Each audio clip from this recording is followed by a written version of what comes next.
splatters, it's a beautiful mess. Drawing inspiration, no rules, no stress. Sketching lines and shapes, bringing worlds to life. I's got the talent, she'll guide you through the night.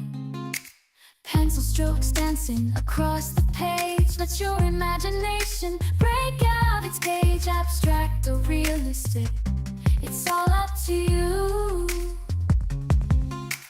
Turning in doodles, I's got the clue.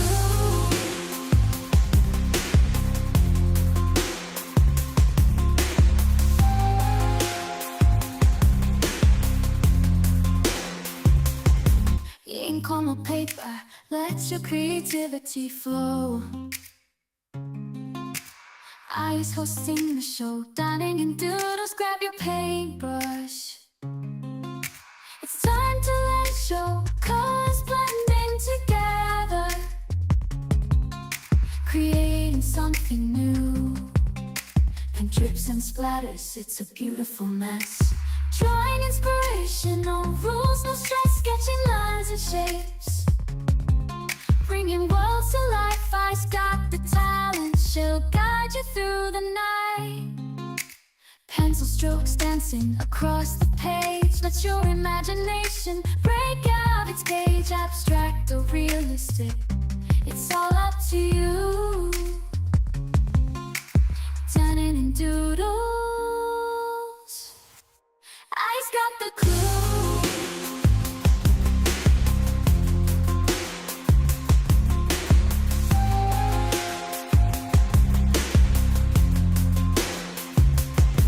Ink on the paper, let your creativity flow.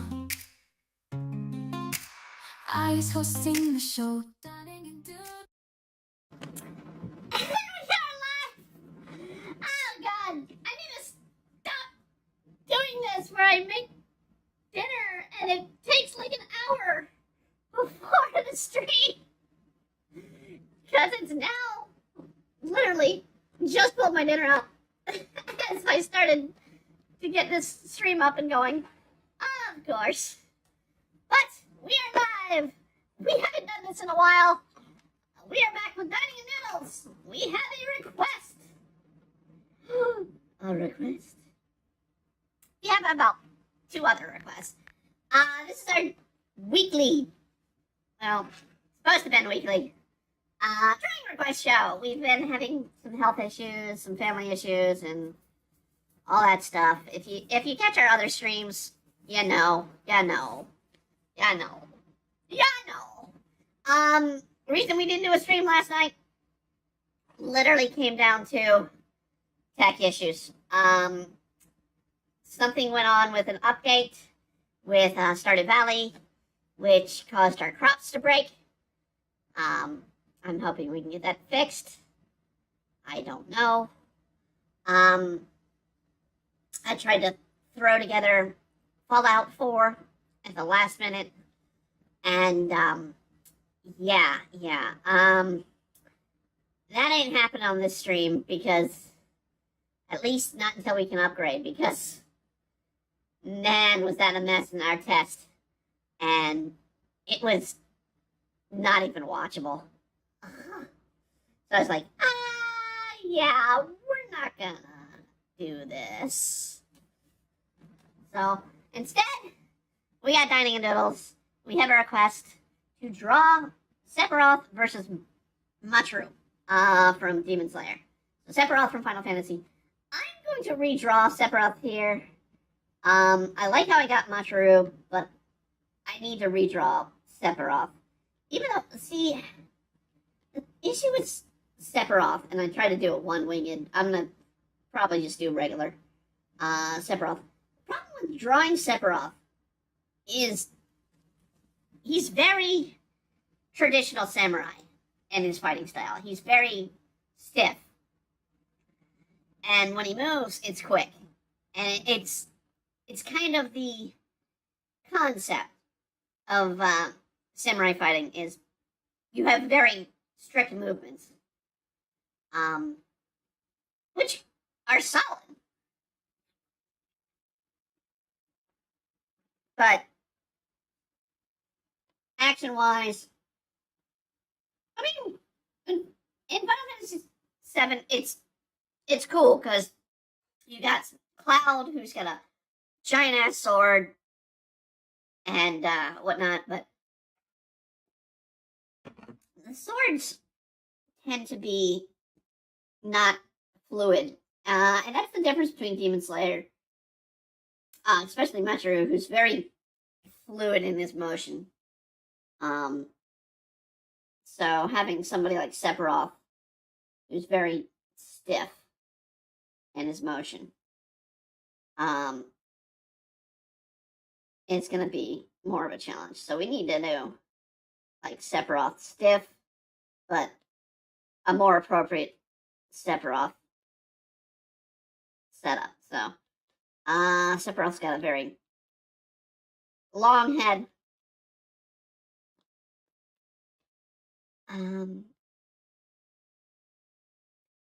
And I'm gonna have to pull up some images on my screen. Where are they? Where are they? So I can keep an idea of Sephiroth's weapon and everything. Okay.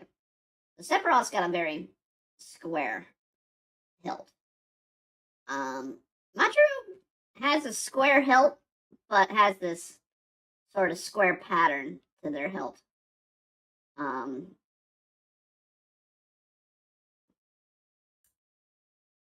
So we'll try and keep that in mind. And Sephiroth's always gonna have, unless he's losing against somebody, which head to head, I'm sorry, Demon Slayer fans, none of Demon Slayer's fighters can handle Sephiroth. You got basically the big bad half god versus some, trained fighter. I mean, Muichiro trained probably from what? Age 8, 7, 8, somewhere along the line. Sephiroth was born to train. Literally, born to train. So, Sephiroth, when you keep that in mind, if you were gonna do like a fanfic or a story, Sephiroth, he's gonna win. He's gonna win. There's no ands, ifs, or buts about it. Sephiroth's gonna win. I mean, for crying out loud. Yeah, Cloud took him down before he had Mako in his blood, because he got the Mako after he defeated Sephiroth, the original. But that was Sephiroth the man. The Sephiroth most people know is Sephiroth the god. Sephiroth the man. No. He was still a powerful character. But Sephiroth the god. Ooh.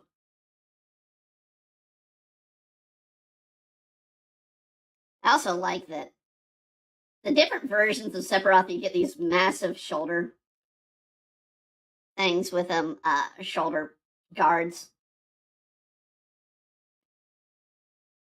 The dude is very designed S&M concept.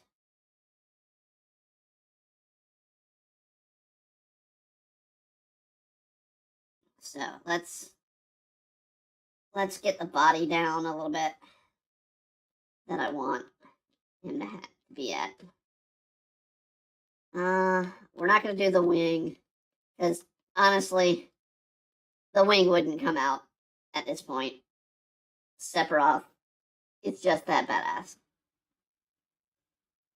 And that's not me fangirling over him.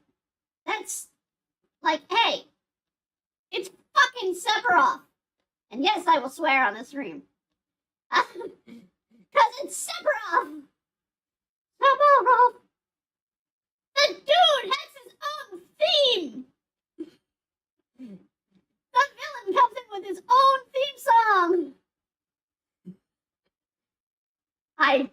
drew that arm way too long. And way too wrong. Okay. Arm's gotta go differently. Arm's gotta go differently. So. Shoulder pad will have to go open. And arm will have to go link there, link there. Other arm, link there. Because the problem with Sephiroth, if you draw him, it's his freaking sword. I mean, I get it. I get it. His sword is long for an exaggerated concept. Dude, his actual sword, if he swung that thing around, he would have cut himself in piece by piece. It's not a logical blade.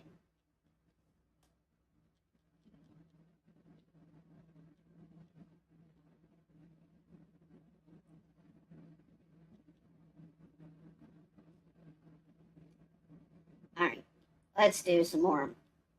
Let's do some actual detail. Let's get some actual drawing done. Instead of sketching. Yes. Ah,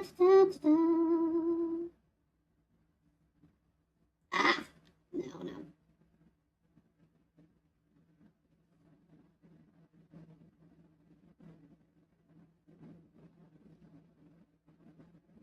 The other thing to do, if you're drawing Sephiroth, the eyes are important. Unless you're not intentionally showing the eyes are very important for Sephiroth because it's got the Mako eyes.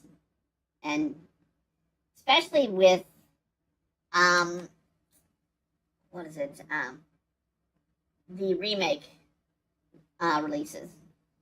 You're seeing they're focusing a lot when they show Sephiroth in his eyes because he's got that really mystical, ancient blood eyes.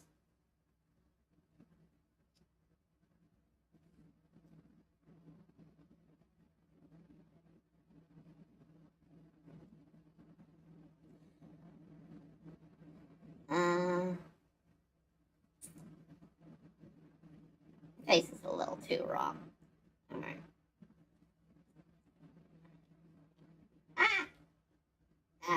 Screw it. We'll draw it a little bit better. All right. Should be more rounded.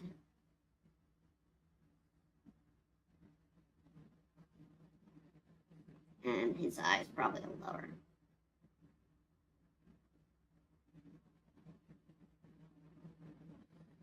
Would this be an awesome fight to watch? No. I even say Sephiroth in the mushroom. I mean, spoilers for those who don't know about Demon Slayer and its ending. Almost all Slayers die. And Muichiro's no different. He's gonna die. Fairly not too long in the anime, where it's at. Because the series is not that long. It is, I think, only like 200 chapters, maybe? It is a very short series.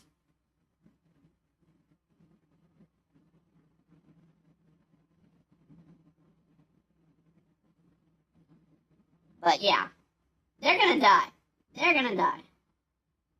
Versus Sephiroth, who comes back from the freaking dead, folks. Dude, is so powerful. I gotta take a bite of these chicken tacos.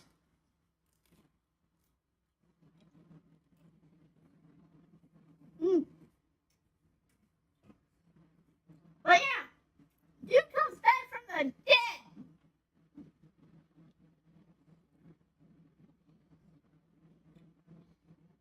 Sephiroth is definitely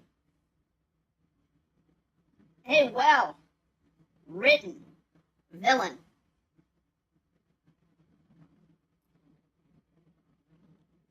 And a villain, no, nonetheless. He would be I mean, the backstory is very heroic, which, if you want a decent villain, you want a good written villain in a story, one of the great options is to have the fallen hero. Because they make amazing villains. They thought they were doing right. And they fell to the dark side. Honestly, there's no better way to put it. It's the Anakin Skywalker concept. It's Darth Vader, man. He was a hero. I mean, and this isn't like talking about, the first, what is it, Phantom Menace lineup of stories. No, it's the original Star Wars. I mean, they built him up. He was this great villain. And then by Empire, dude, you learn he was a fallen hero.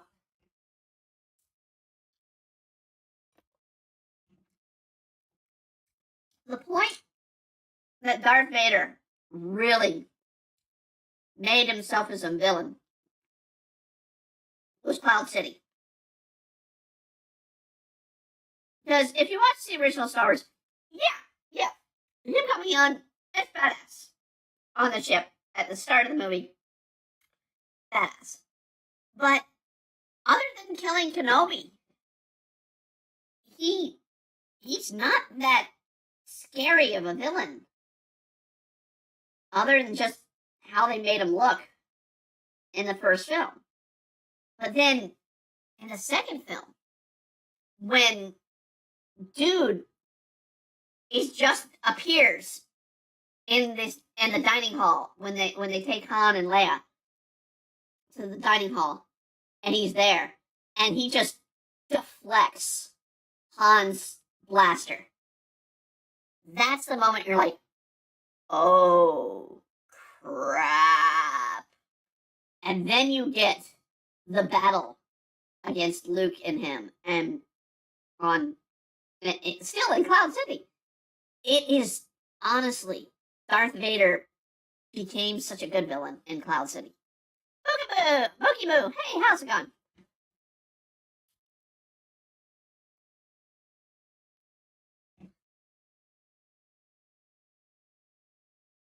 With Sephiroth, honestly, when he becomes a great villain, it has to be the death of Aerith. It has to be the death of Aerith. Any other point, it's like, okay, he's twisted, he's insane, but once he slaughters Aerith, it's bad. Good. And how am I going? Fine. I overslept a bit. I did. Did I hear Star Wars? Yes, because I'm talking decent villains, and how I said when Darth Vader became a good villain wasn't the first movie, New Hope. It was literally Empire Strikes Back when he appears in the dining hall and just deflects Han's blasters and basically like, dude, you can't even touch me. That's when he becomes a good villain. Now, if I were to talk about new Star Wars stuff, including a news story I just read about the Acolyte crater, sleeping's good. Problem to have. Not in this sense. I took a nap because it's 1,000 degrees outside, and I have just a single air conditioning unit. And, yeah, because of the peak of the heat, I just wanted to sleep. Probably agree if I saw the movies. Well, I mean, so you haven't even seen any of the movies. Huh. Okay. First movies, great. Prequels, Okay. First one sucks, but episode 1 sucks, but episodes 2 and 3 are decent. Episode 1, as much crap as people give episode 1, it still was cool. The Skywalker saga that Disney took place? No, that crap was horrible. I watched the first 2 of that and refused to watch the third. I've heard all about it. I don't want to watch it because it's just that bad.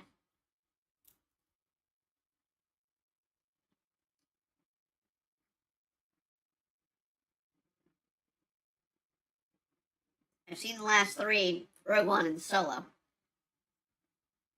Solo and Rogue One were decent. So, Disney did okay on those films. Rogue One was decent, was really good out of Disney, but I won't poo-poo on all of Disney's films. But more their TV shows. Like a lot of people, the Acolyte series is what the hell? Why are they telling this story? I of course grew up with the originals, being my age, of 40s. So yeah, I mean, maybe one day someone will get Star Wars back from Disney and everything Disney is not canon. That's the hope. Honestly, there's a lot of stuff that Disney should do that they nullified. That's non-canon. There's a lot of prequel and non-prequel stories to the original movies. Legends, Star Wars Legends stories absolutely should be Disney canon, but they don't.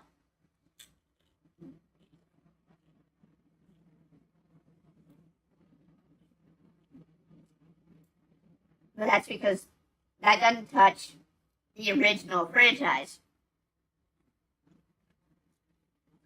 Other than maybe a showing of Yoda or a few other characters.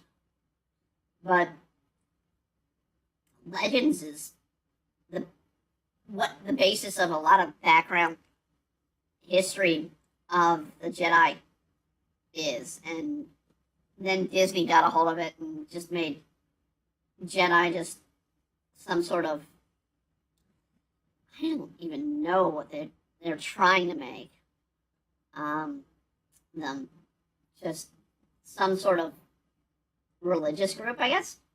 Well, I mean, I take it back. They're kind of religious. Lucas, I know, has been complaining about what they've done to his own creation, which he should have known from the get-go. Disney's in for a reckoning, period, in general.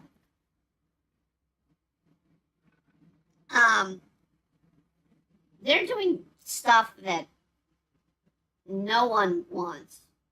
But they're not alone. They're not alone. I literally spent the morning listening to people talk about Wizards of the Coast and D&D. And they're all like, what the hell is Wizards doing? Because they're not doing anything that people would want from their properties. They're completely destroying their property and telling you that you need to like it. And that's what Disney's been doing. And frankly, Disney needs to learn that no one really is liking what they're coming out with these days. Between remakes of classics, which if you're going to remake something, remake something that bombed. Redo a story of something that didn't succeed. But you're not going to do that because you're going to be like, this is solid gold. We're getting 2 more Frozen movies. What? And I guarantee you, a live action Frozen.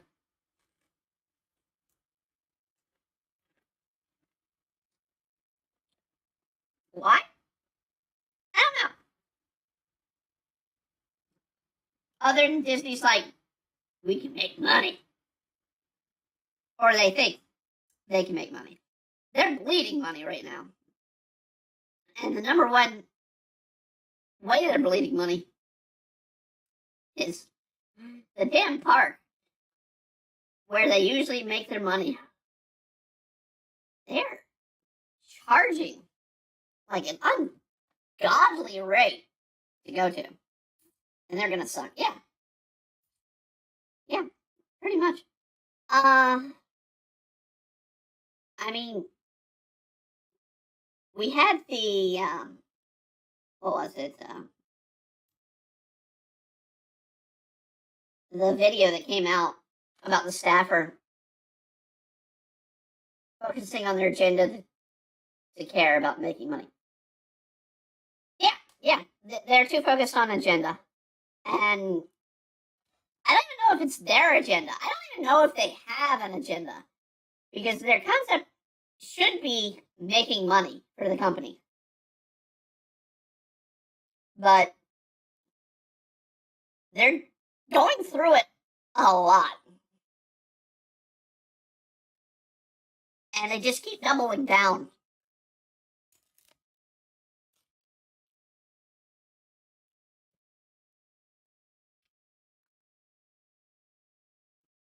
So, I don't know what they're doing that makes them think, hey, this will make us money. No one wants to see a Marvel movie anymore. They're the only one coming out that they know at this point there's any projected profit on this year is Deadpool.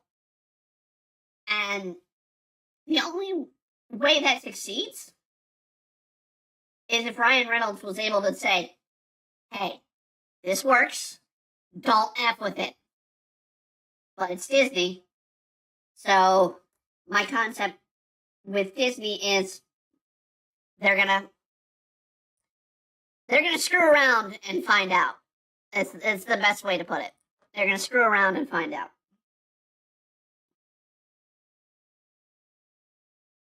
The person that made this request,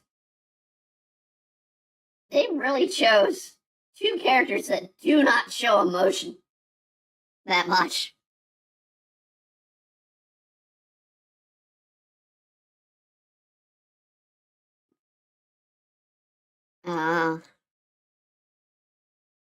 I'm gonna do his eyes. I gotta do the Demon Slayer eyes, which are more hexagonal.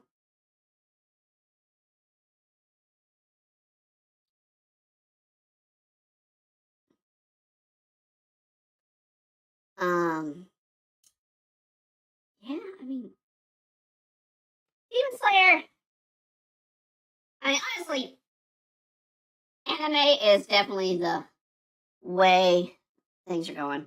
They already screwed around and are too stubborn to find. Yeah, I think it's funny how quickly Disney went from dominant industry company to a laughing stock.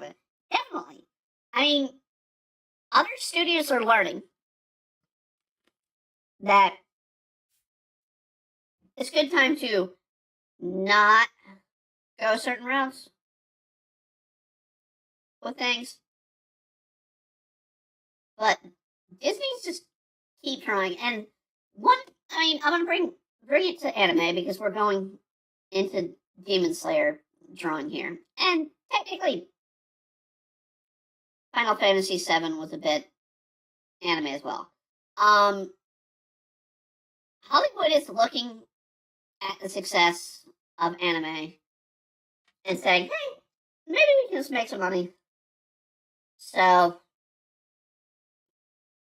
they're looking at anime as possibly the next avenue. Now, I've yet to see a movie from them to succeed. And while One Piece succeeded as a Netflix series, it still is kind of on its own a success story because of Oda's involvement. When we start to see some of the other projects that don't have involvement from individuals that do stuff like, or the actual creators, then we're going to start to see displacement. I mean, I'm not saying they're horrible. The Yu Yu Hakusho series from Netflix was decent, but they did a butcher to the story. Just being like, oh, well, we need to get to the Dark Tournament, because the Dark Tournament is what everybody likes. Rushing that. I mean, the effects were decent for a Japanese studio, because that one was done in Japan. The effects were great for a Japanese studio. For American studios, One Piece, I still have my problems with the One Piece live action. Namely, makeup. You got great makeup at some points, and bad makeup at other points. And it's a cheap thing you can do that makes a scene look good. And I have to hearken to it. It's Sanji's backstory. The fact that you didn't make a kid who survived 70 days on a rock look skinny. All you needed was like some tone on the skin and some darkness under the eyes, and he would have looked, food deprived. Hungry, food deprived, all that concept. But they didn't do that. So we have this chubby looking kid after 70 days being lost at sea. It bothered me.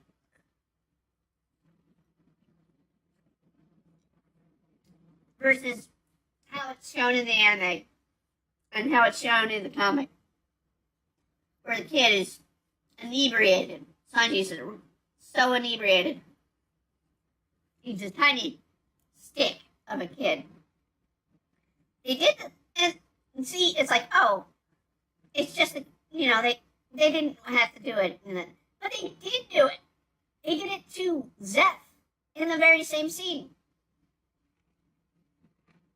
They made him look skinny. But they didn't do it again.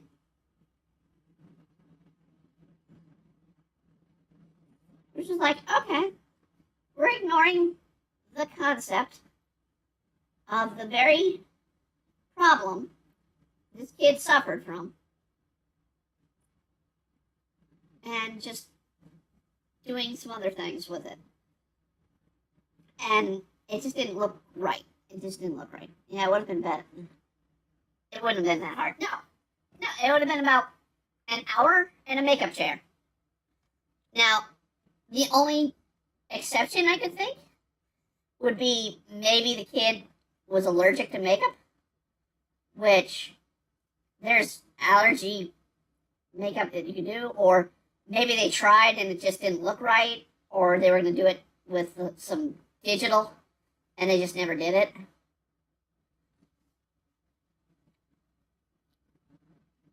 But, I mean, it's forgivable. It's not, oh, I won't watch the series because they didn't do that. No. I mean, it's still a well put together series that follows the story to the most part, because I knew they were going to have to do certain things that would have been extremely expensive to do, if not look horrible in live action. Trying to get this set up here, but I would have willing to start. I mean, you don't need to, and there are laws, so that the star to play the role would be nice, or it'd be not be nice, but I mean, it's an option. It used to be how people would. Well, I mean, it still is. I mean, Tom Hanks, for crying out loud. For what was the name of the one? The one where he's on the island, stranded. I don't remember the name of the movie. Castaway, I think. Dude starved himself to skin and bones for that role. Other people have done that to dangerous levels. I mean, it's not smart to do because it'll do damage to the body. And if you want to be an actor, you don't want to damage your body too much. But look at Hollywood, they're gonna damage their body. It's Hollywood. But I mean, the point being is, you gotta be careful with what you do with your body when you take on something like that, and you gotta have a lot of trainers at your side. And I don't think they would do that to a child actor. Wait, actually, movie with the ball. Yes. At the end of that movie, or well, when he gets rescued, he is literally that skinny. I mean, he starved himself in that role because Tom Hanks is a very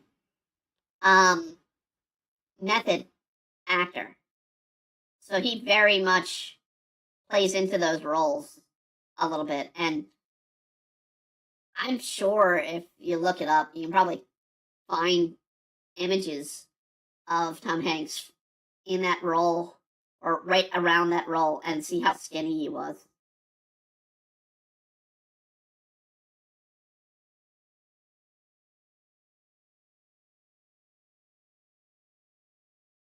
Versus, some of the current films where definitely he's got a little bit of the old man belly. But I can't blame him there.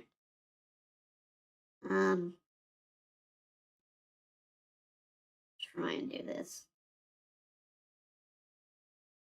Okay, he's got.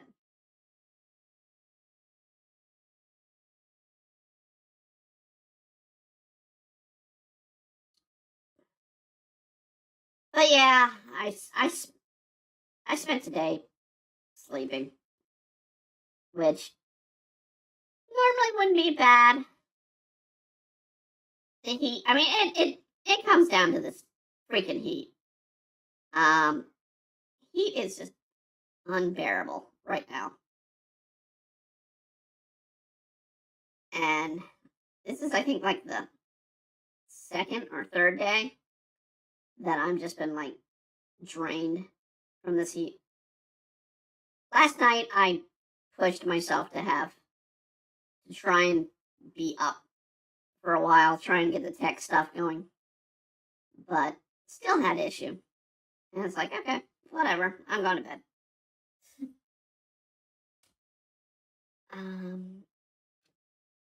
But yeah, I don't know. I mean, it's been a while since I've seen Castaway, but I do know Tom Hanks was very method in that one. Kind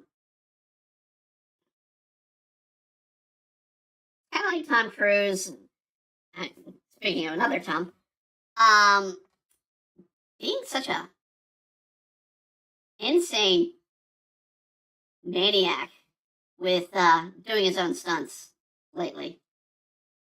I don't think the world would be completely surprised if we heard one day Tom Cruise hurt himself really badly on a film by doing a stunt.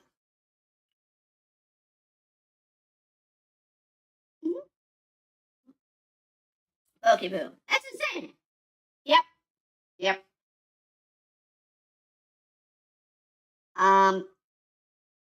What was it? Chris Pine playing Captain America. The early part of the film where he's small and skinny. Of course, a lot of that was CGI, but it was also before he did. They filmed the small, short stature parts of him before he went in and did his workout. Because by the time he comes out of the machine, that is his actual build. Dude worked on it, getting that buff for that one reveal.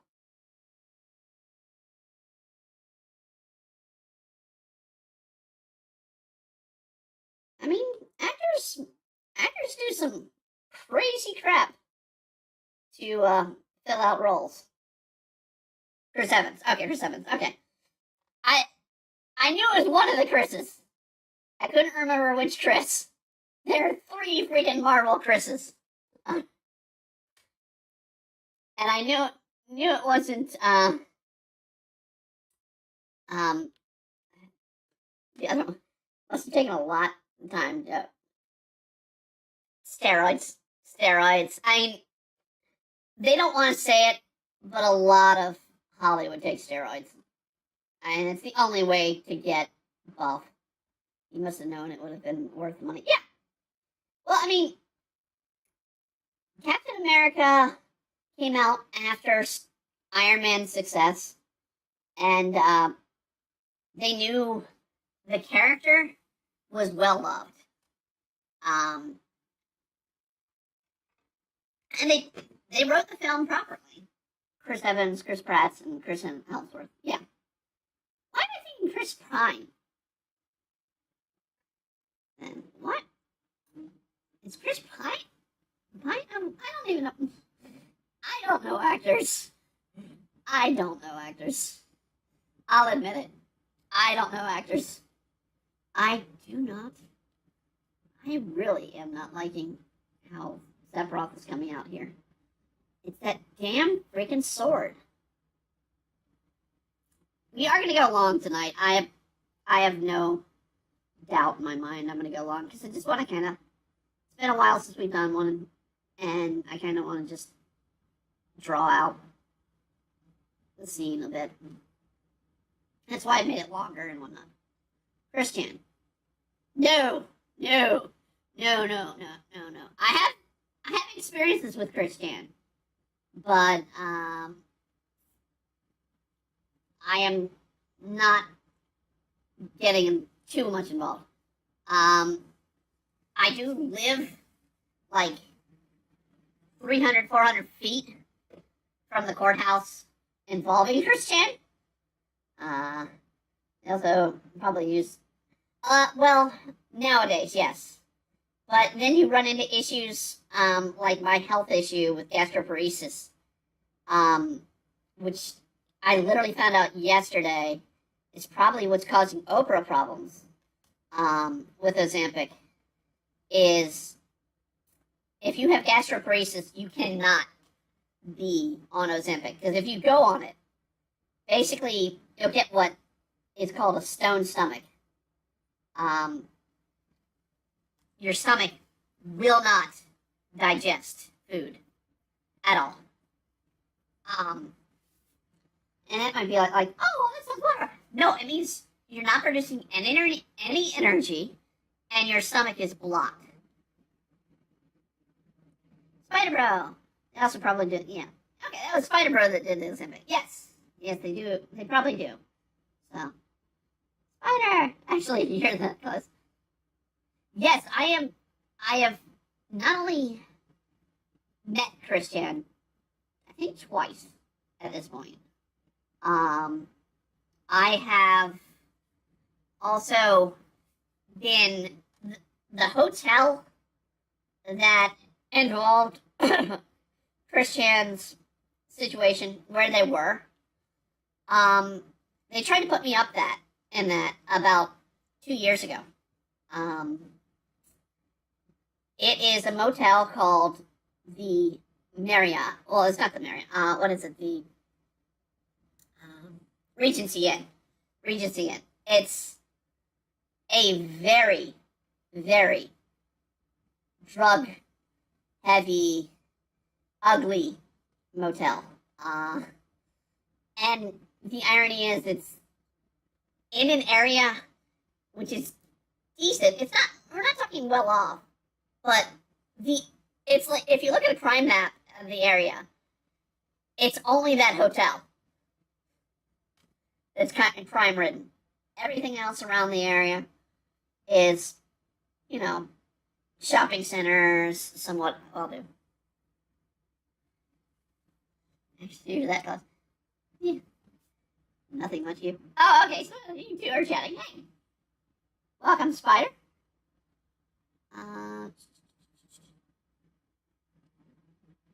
Let's see. We've really gotta try and. The arm is the problem. The arm is definitely the problem here. Trying to do Sephiroth's freaking sword. Maybe.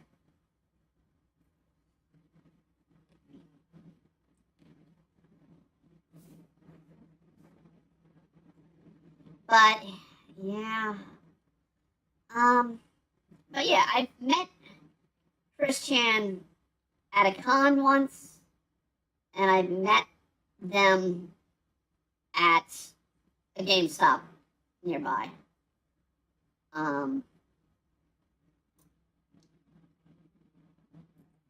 So that's pretty much when I've met Christian. We've never really carried on more of a conversation than, hey, and they would talk about Sonic Chew and whatnot, but that was it. I've not had any bad relationship with them. I've just met them.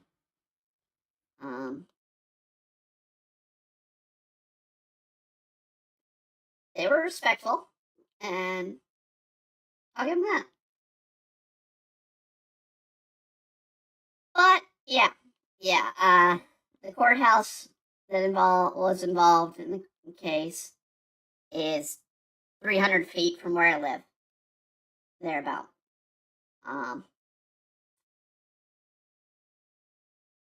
It's when I found out about the case, I was like, what? It's like, of course, it's around here.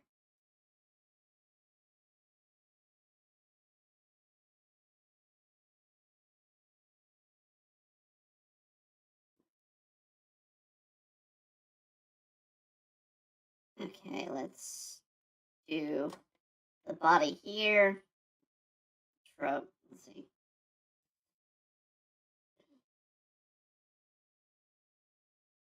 But yeah, going back to the subject at hand, villains, good written villains. So yeah, I feel Sephiroth is a good written villain.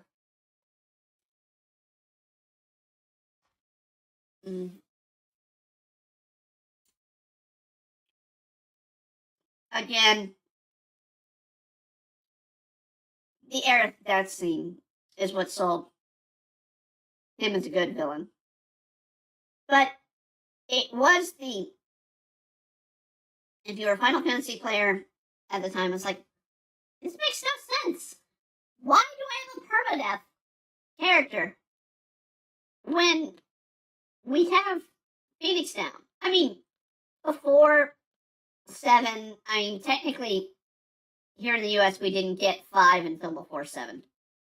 And we got 6 as 4. And in 4, I guess we had a permadeath possibility of Sid and the permadeath of General Leo in 4. Those made sense. Okay, it's like they died for a cause.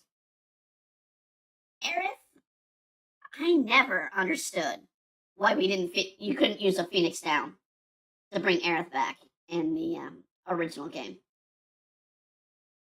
Maybe that's what we'll do in the next few streams. We'll do some Final Fantasy VII. OG 7. That'd probably work for our stream. But yeah, Aerith's death never made sense to me. Leo did. Because, I mean, I love the hell out of 6. We already played 6 on stream. So, I'm not going to do 6 again. Sorry for the late response. I was washing dishes, but now fighting with my editing software. Editing software. Depends on what kind of editing software do you have, Spider? I do know Adobe had shot themselves in the foot this week. Which I couldn't be happier. Being a hurt fan of the old Adobe, where I would pay $300, $400 for the damn software and not have to keep paying, versus the current rate.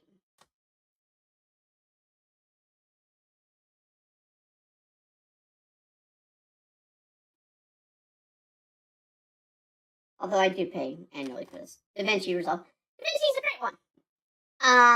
But yeah. If you're fighting with it, I can understand. I use DaVinci myself. Actually, no wait. What? I use DaVinci. I think we're currently...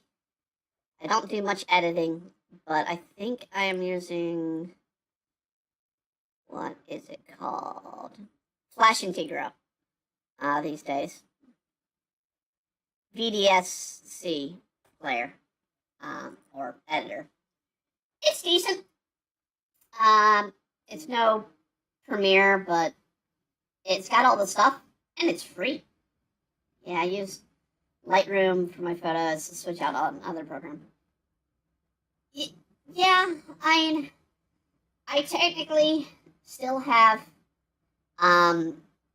InDesign 6 on this system because I don't have any replacement, and I am not paying Adobe $100 a year or a month to freaking use book editing software that I use probably maybe 4 or 5 times a year.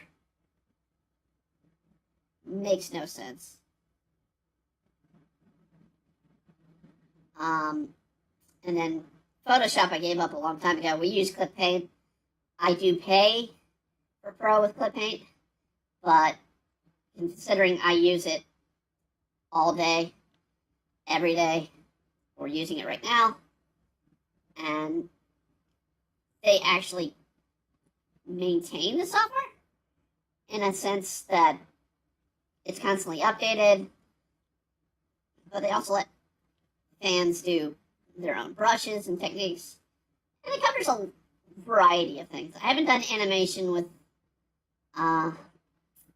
Clip Paint, but it's possible. Very true. And it is what, $12.99 right now for Clip Paint monthly that I pay. I could pay more if I have another use of it somewhere.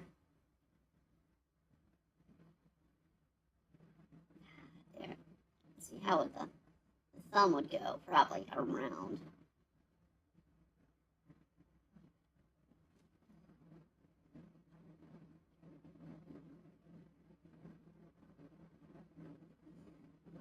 wish we could go back to buy one software. Yeah, it'd be great.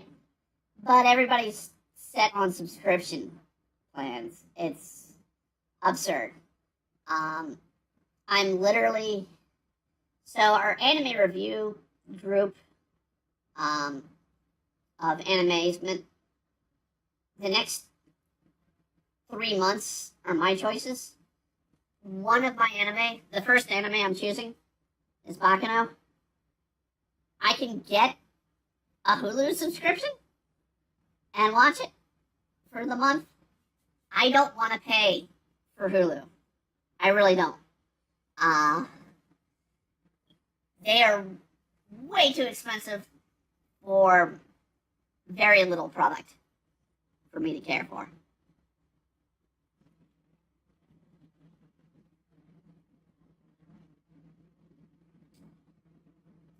Especially between Roku, Netflix, Crunchyroll, Hive, Prime. With those memberships, well, technically I don't pay for Roku, but I have Roku. That's more than enough for me to watch. And add on to that, I have a smart TV that is Samsung, and they have programs in there. And Pluto TV. I gotta give them nods every time. Free TV through Pluto, Tubi, stuff like that. Very true. I gave them a Hulu last year. I don't get it. I mean, it's like almost 30 now for commercial free with them, and then you still have to pay for some of the programming. It's absurd. But it's again, we go back to Disney. Disney owns Hulu. And why Disney has to have 3 platforms that charge an obnoxious amount of money, it's absurd.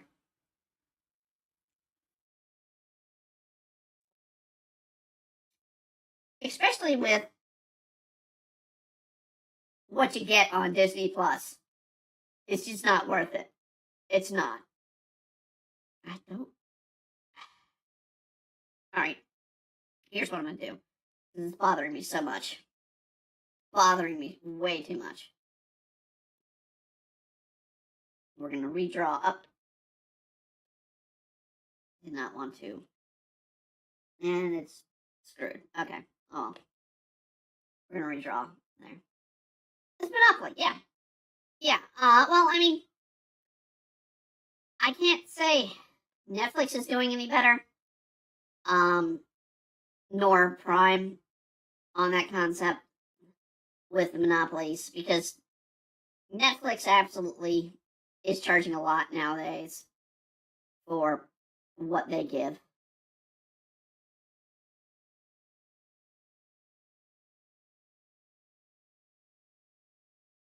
And Prime is charging a lot for what they give. But the benefit is, I can get Prime. I have Prime for, Amazon deliveries. Also, Grubhub now gives me free delivery with Prime. And I get the viewing. Now, I pay enough to have commercial-free Prime. Well, I don't pay for commercial-free Prime, so I watch the commercials with Prime. I do pay for Netflix to be commercial-free. But Netflix at least has a decent lineup. If I want something new off of Netflix, they've got new stuff, like 4 or 5 new things each week, plus classic stuff. They both keep raising the prices. Yeah, that's a problem. And then Crunchyroll being more of a monopoly. Which is odd, because right before I did the stream, I was watching some YouTube, and I was getting ads and ads for High Dive. And I'm a member of High Dive. I pay for High Dive. But I was like, why am I seeing all these ads when High Dive I know is going away? Because they went bankrupt. I'm like, why? All of a sudden, all these ads.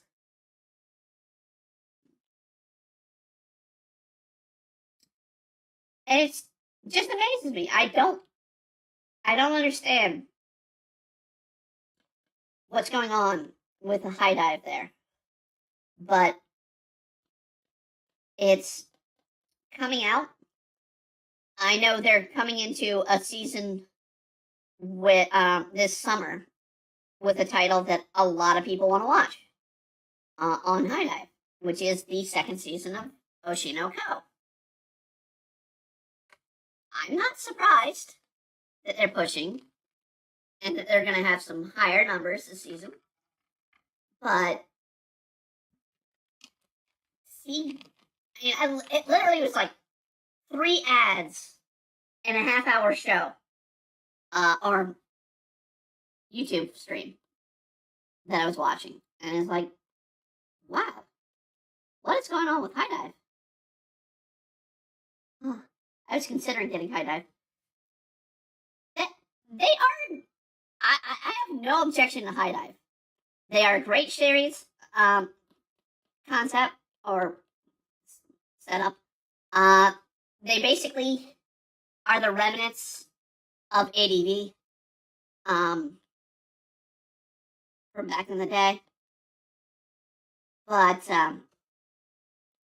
yeah, last year they announced they were shutting down the franchise or the site, and I don't know when that shutdown's coming. If it even is coming, because the fact that it's doing stuff like advertising like it is, it really makes me doubt that's actually happening now.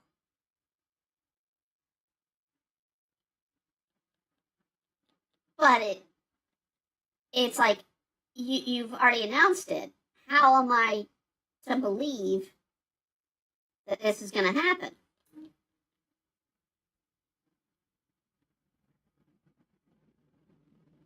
I mean, Crunchyroll's going to have great anime too. I'm loving Kaiju number 8 and a couple other series. I mean,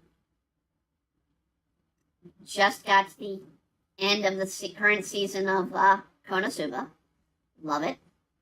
I don't know what Crunchyroll's got coming out this summer because I haven't paid attention to too many titles this summer. What's coming out? Not much, Pokey. We're just talking about anime releases now at this point. High Dive. I mean, we know Oshinoko is the big one in summer, along with, I think Kaiju is going to continue. I could be wrong. It's going to be a weird spot if they end with 12 episodes. But, I mean, they could end it with 12. ReZero, I think is coming out this season.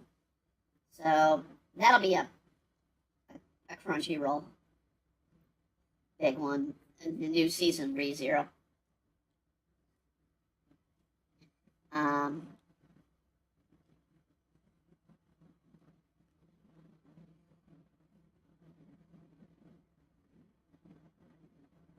Let's see here. I haven't seen a lot of it.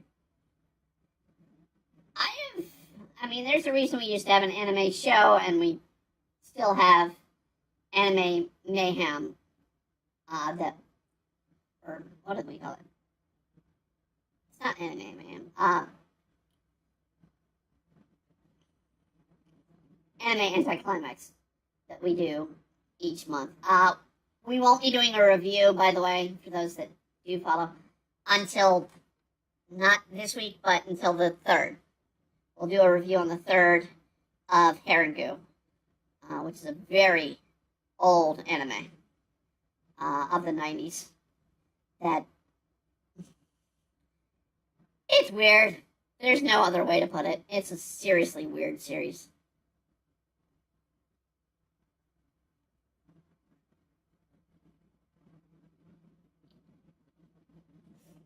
I've seen an episode of Nichijonji and the first couple of episodes of One Piece. Early One Piece, not that strange. Later One Piece, strange. But not. The only way to compare Haringu for people, Nichijonji would be a good example. Island life Nichijonji is the way I would put it. But probably even stranger. I know that's sounds like a weird concept. Stranger than Nichijonji for people these days. But yeah. There's literally an episode where one of the characters continues to eat, just swallow whole their classmates, freaking out the other one. And then they just reappear. She basically spits them out, and they're back. And they have no idea what happened to them. It's that kind of weird. Basically, Haringu is just strange girl comes into town, and she first is all cute and innocent, and then she's just like alien weird. To where the main character, who is annoyingly annoying, or a screamer, an annoying screamer, is constantly be like, what the hell? And it's like, oh God, stop. But that was the choice of Brandon, who runs that stream. So they like those kind of shows, which, yeah, and that was an ADV series, so that was classic ADV. Reminds me, yeah, pretty much. It's like the anime version of Invader Zim, mixed in with a little bit of Lilo and Stitch, because it takes place on, I don't even know if it's a proper location, and like undisclosed southern Japanese island is what it is. The one character I enjoy out of it so far, is definitely the teacher, because the teacher's inevitably always lazy, and they start class, they're like, all right, welcome class, our first lesson is sleeping, and goes to sleep. That's it. Haringu, that's literally the name of it. Good luck finding it, because it is a series that very few people liked when it came out. It was one of ADV's acquisitions that probably came along with another series. They did dub it, and ironically, it features Liam O'Brien of Critical Role fame, in a notable role. Kaiju number 8 was chilling in another world, with level 2 cheat house and Konosuba. Yeah. I haven't watched level 2 yet. I have watched Konosuba. I have tried to enjoy Remonster, but it is just no. Haringu. It literally is hair and you. That's literally how it's spelled. It is just it's. I mean, let me see if I can find a trailer for it.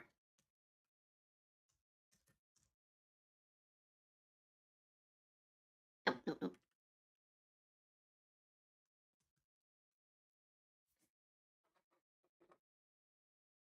Ah, it says it's on Anime Planet. Videos. Oh wow, there's actual episodes on YouTube. I just want to kind of show.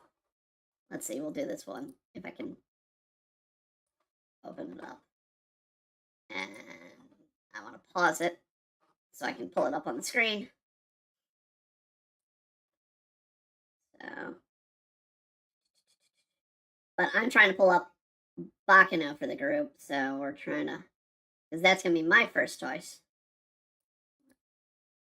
Properties. Big video.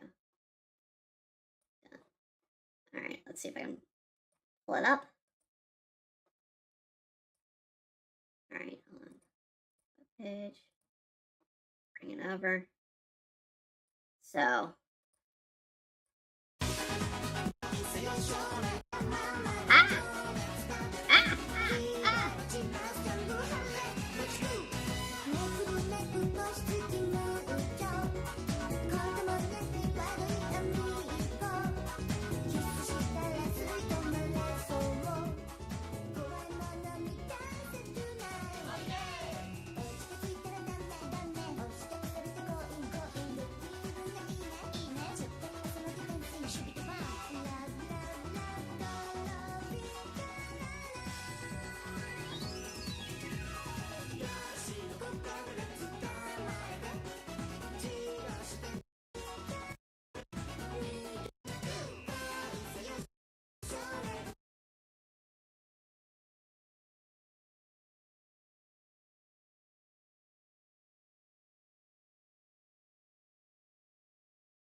I'm back! Back on you! I don't know what happened. My mic cut out there. Yes. Very strange. Very strange. You can catch it 1 or 2 episodes on there. On YouTube or elsewhere. It is strange. The girl in the picture here, the white-haired girl, that is the alien-esque goo. Alright.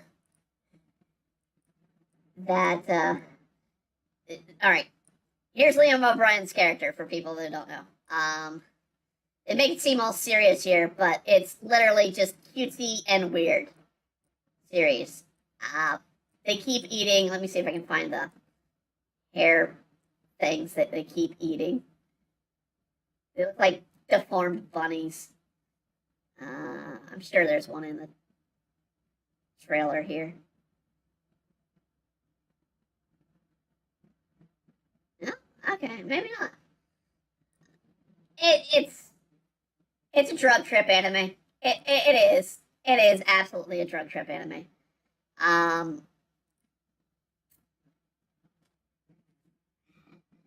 And I mean, I will give it one thing. It continues to be weird. But we'll be doing that review on Septum Sense versus the World's channel on the 3rd. It's a lot of episodes that we're going through, so that's kind of why we had to delay it. It's kind of hard to get through because we're literally... Septum Sim has a copy of the series on DVD, and they're kind of sharing it with us. So that's how we're watching it. And it's to say it's a slog. It's not really a slog, but it's like I had to rewatch the first disc because I didn't know what the hell went on as I was casually just watching it in the background as I worked on other things. And it's like, wow, I can't tell what is going on here.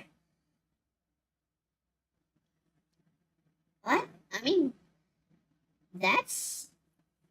There are anime that people think, oh, Nijo Sanji's weird. It's like, no. The 90s, man. The 90s. We had some drug trip anime. Man, it's... I don't even know how they got animated at times. But there was some anime that was like, what the hell am I watching?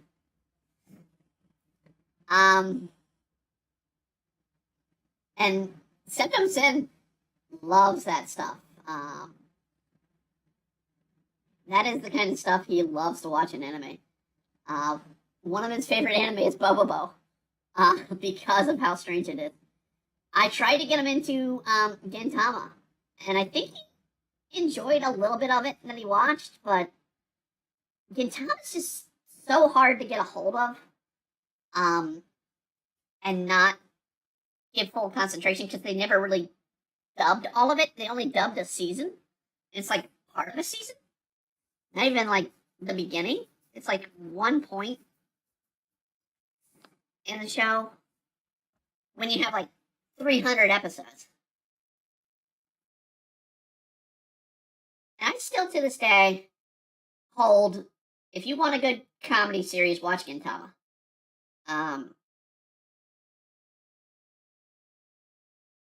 It is by far probably one of the most slapstick, hilarious anime out there. And I'm not alone on that. Japan loves Gintama, even though it's not been a show for about almost a decade now. So, the manga even stopped about a decade ago. But yeah, enjoying Kaiju number 8. I like Kafka as a character. It's nice to see an old man, as they keep referring to him, being a character over the constant high school, anime protagonist.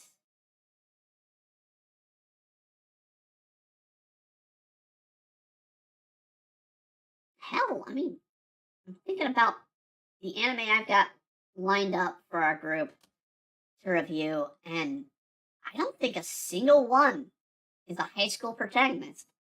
Bakano has multiple protagonists, story by story, and takes place in a Full Metal Alchemist version of 1920s America. So that's a weird one if you've never watched. And then the other two that I'm going to be suggesting, Ninja Scroll, because I want to revisit one of the bloodiest action anime of the 80s. And Golden Time, because I wanted to have... I'm the only one that'll probably bring in a true romance in the group. And that's a romance anime that takes place in college. So, yeah. I don't think any of them. I know none of mine are high school protagonists, but I don't think any characters are even high school age. I don't remember Bakuno's cast too much, but I remember the two characters that are the main focus that tell a story are two criminals. In the sense of Jesse and James-esque criminals. Outlaws in the Old West. And they're hilarious. They're not children. Not in that series.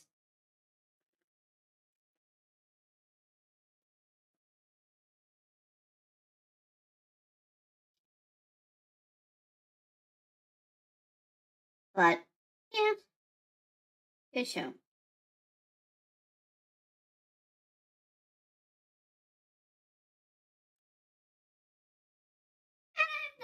have no objection to Harango. I mean, it's weird.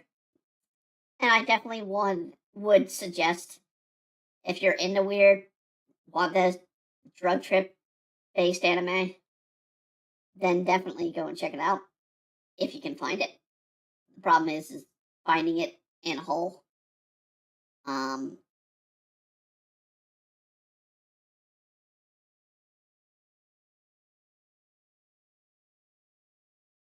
Which is not easy. I don't understand why Crunchyroll doesn't have Bakuno. I really don't. Bakuno was one that they had on Funimation and is not on there now. Or not on Crunchyroll, so didn't get the transfer over. But it's considered one of the great anime. So one of the classics in anime. So I don't know why they didn't kind of give it over. Let me look at Sephiroth a bit more because we're getting to the lower half. Shoot. We're not going to do that belt. Let's look at its traditional look. Okay.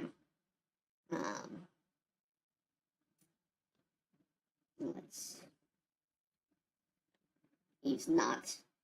He's very, very much a twink. He's emo twink, but he's twink. I'm gonna try and give him the traditional outfit, as it's just easier to draw. Belt buckle! Belt buckle! The answer to all freaking 90s edgy lord characters. Belt buckles.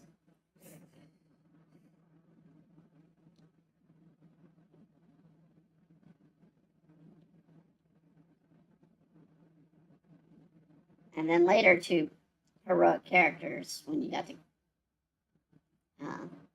Kingdom Hearts. Which again had Sephiroth.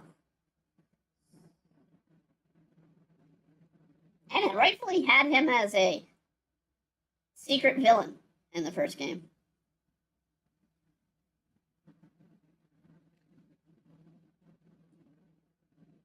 I guess I will try. I think we'll do that. We'll do Final Fantasy VII for a few weeks. My problem being is I can't. We can keep doing Stardew, but I can't do certain games until we do an upgrade, and the upgrade's not happening for a few more weeks. And by a few more weeks, I mean by like fall, probably.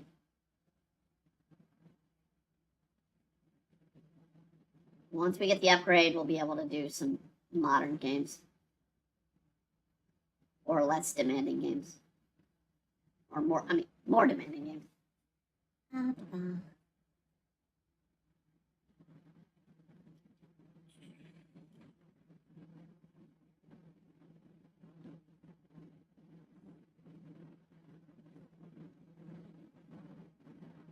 But at least with 7, I know I can run it.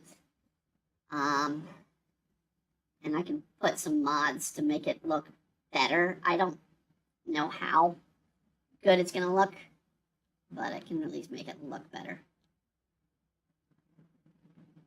Plus, I don't know what other mods people put in that game.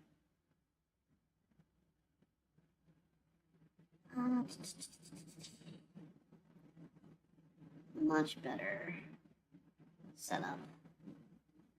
Oh wait, I made that look like a jacket. It's not a jacket. So let's fix the arm here. Well, I mean, it is a jacket, but it can tells unto itself.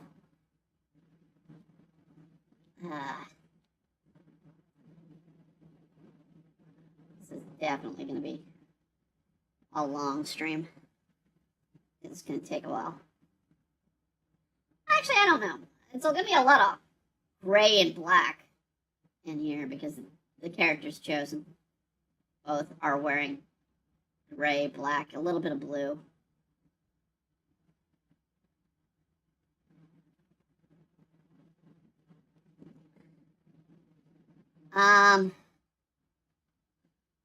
I have come to the decision I'm going to not release comics for about 2 weeks in July. So there will not be a Witchin' or a Demon Blade release in July publicly. There will be some private ones. Patreon sponsors will get to read them early, as always. Part of that's just to get ahead a bit more. I'm right now running about 2 to 3 weeks in front of Witchin' and a week ahead of Demon Blade. And normally I would take a break on the second week of July anyway for my birthday, but I am going to take a week for 2 weeks just to deal with getting things up to date.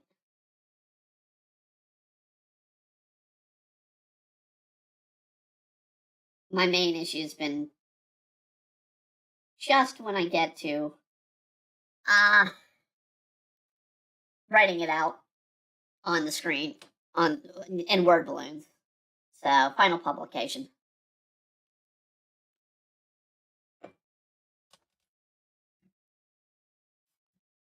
Although I haven't been doing as much Demon Blade as I want to. It's going to be... Hold on a second. That's not right. The hand with the hilt. The hilt should be going forward. Damn it. Undo that. So the hand here should be going like this. So that should be going under. And then the fingers going in like this.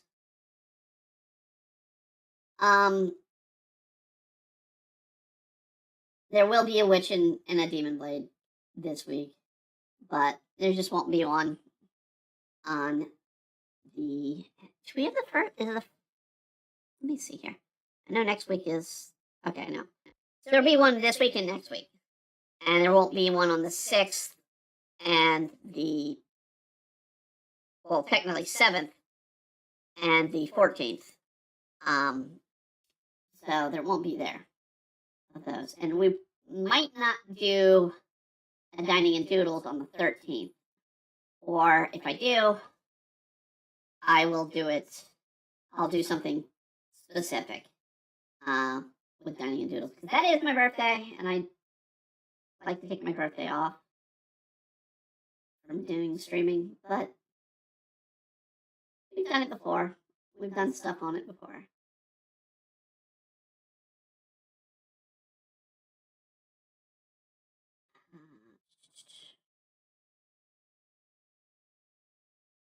Sephiroth just as a nondescript square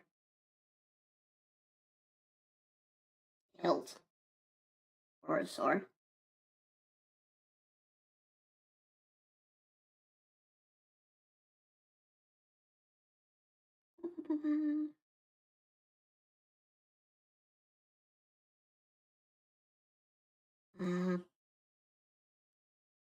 Now I need to zoom out because this is going to be a long one because Sephiroth likes their swords long. And crap. Here, let's do it this way. I don't like doing. Of course you're not going to do it right. Damn it. You're going to go wrong, and that's not exactly what I want.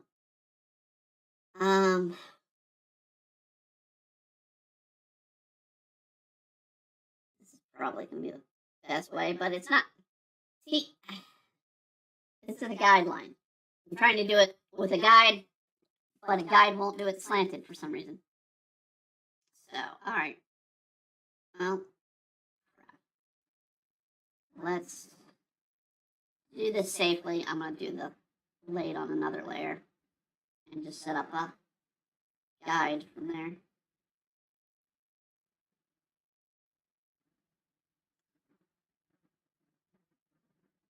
Sephiroth has got to have these super long blades.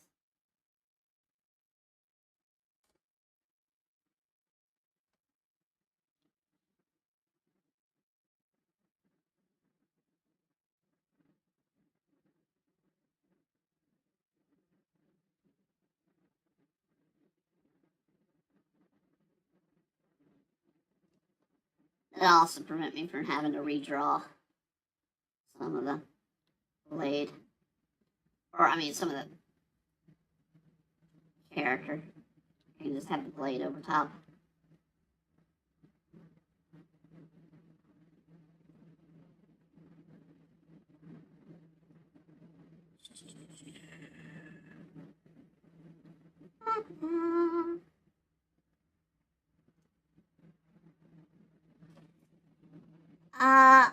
Other things I've been watching. What have I been watching? I haven't been much. I mean, I've been sleeping a lot. Because I'm getting old and fat, and not exactly the best thing to do when you're old and fat. Sorry, it's getting close to my birthday, and getting that way with myself, and be like, yeah, getting old and fat. But yeah, I finished because I am a sponsor. I continue to sponsor Trigger, Studio Trigger, the anime studio. I am a Patreon sponsor of them, and I did watch Delicious in Dungeon, which was their latest, and yes, I enjoyed it. Waiting for the next season, but I don't expect that anytime soon. Because it just ended, for one thing, but also, I don't want them to rush it. Trigger is one of the few studios that the public can be part of.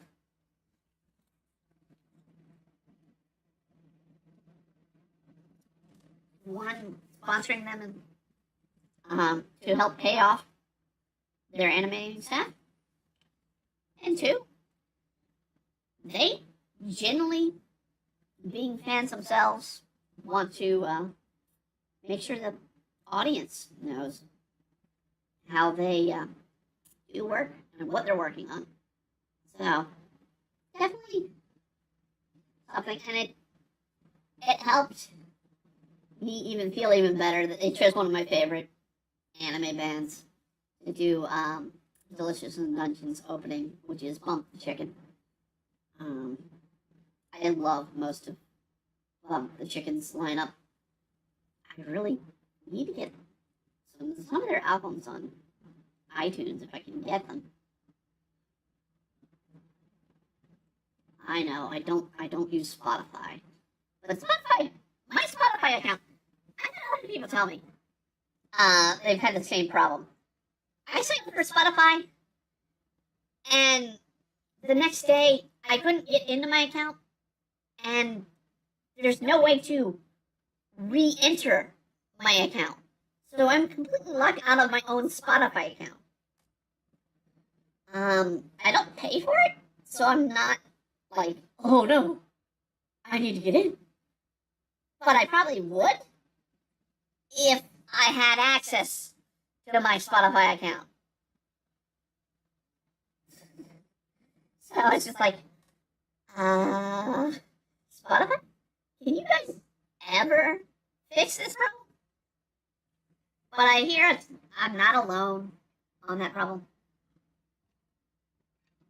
That Spotify just, for some people, doesn't work, and you can never get back in. And it's just like, why make this a thing, Spotify? Do you not want people using your setup? We need to do Muichiro's lower half. I need to draw it, technically. Let's see. I need to go back to Muichiro.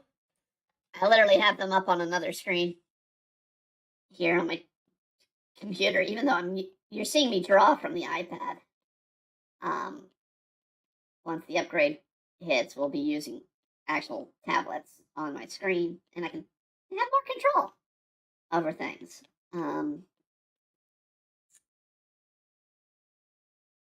But draw in what I've planned, at least with this move.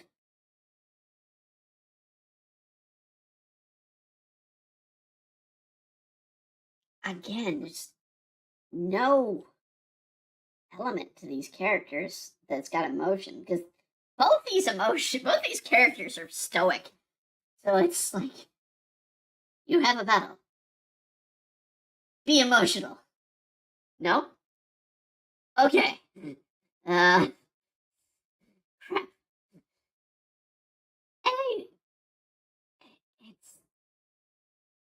I'm on the wrong layer for that anyway, that I've been doing. Oh no. That's fine. That's fine. Yeah, that's fine. This has been on the wrong layer. Okay. This is the right layer. Need to be on this.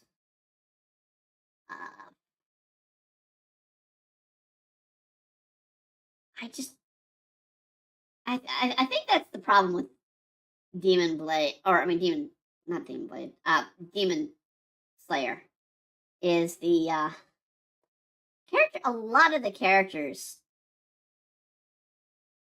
it's either they go 1 or to 100 in emotion level, and most of the higher ups are just these deadpan characters.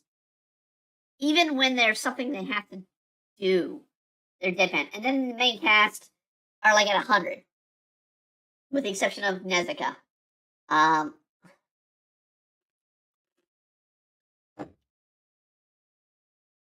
Where they're all like, I'm gonna scream, I'm gonna shout. It's like, dude, go like in the middle here. Don't be overly emotional, but don't be deadpan. Okay. So Muichiro, I'm gonna look at some of the colors here. We definitely have a lot of teal, blue. We have references to work from, but I do need to work on the lower half, which is going to be here. We'll start working on the color next. But I mean, a good example of a fight. This is me sketching out just a concept of an upcoming fight for Demon Blade. So, of how the fight's going to go, where you have Yoku, the main villain of the current arc, fighting Tetra and Ino at the same time, and there'll be elements of Mai's magic going about. showing emotion here in a two panels of Witchin. We drew this out a little bit on Tuesday's stream. And Ida kind of doing a little shy smile there, while Esme's showing this exhaustion. I don't get that in Demon Slayer. I don't get that in Demon Slayer. They're just either really wow, or it's my big problem with the characters. We don't really get an in the middle personality with Demon Slayer. It's either overly exaggerated, low personality, or no personality. Exod is now calling. Hey, thank you. Damien, hell, welcome.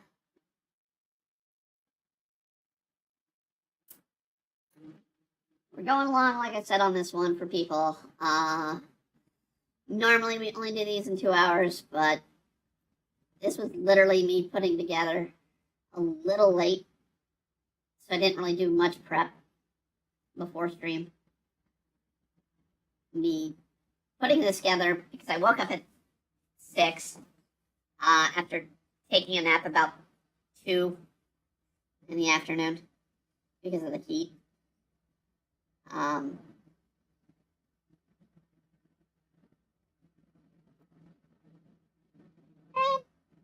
Just getting it in. Up. Oh, I do know. I know what I have not been doing. We've not had any of the music going. It's been a rather quiet evening. We even have new music. Ice hosting the show. Doodles, grab your paintbrush. Exod, hey, it's actually fucking Moon. You went over to Twitch. Hey.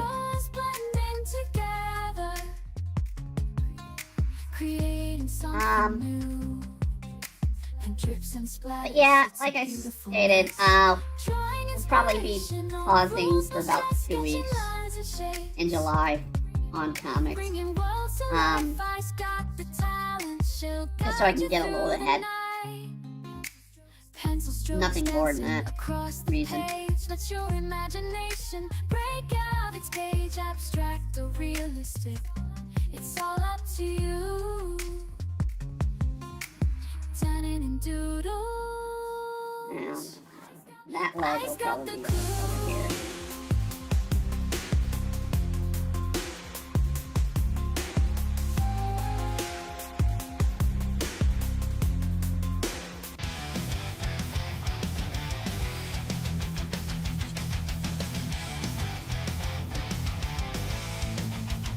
This certain music is Tetsu versus Yoko, I believe. Oh, no. This is just some action music I think I have created. I want to see Sephiroth is truly gray. Good. Let's start with that. And I left an opening. Okay. Let me see if I left an opening actually down here as well. No. Okay, that's close. Alright. Now.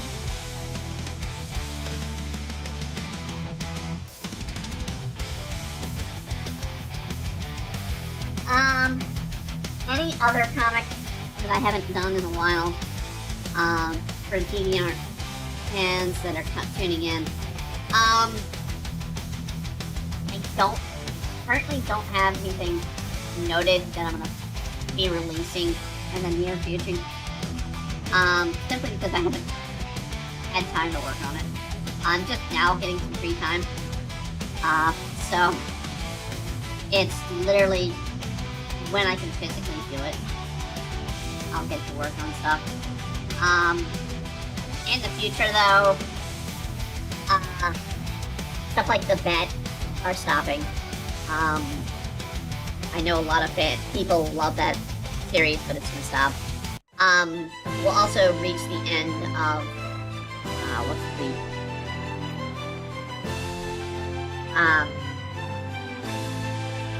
what is it called? Night of Monsters. We'll keep going with Night of Monsters. Sword Art Online comic. A lot of people want. Then it'll go on till it ends. Same with the One Piece Stays at Sea and the Demon Blade 2020 comic. The only one that'll continue going no matter what is going to be messaging you about my next idea for future dining and doodles in chat. Okay.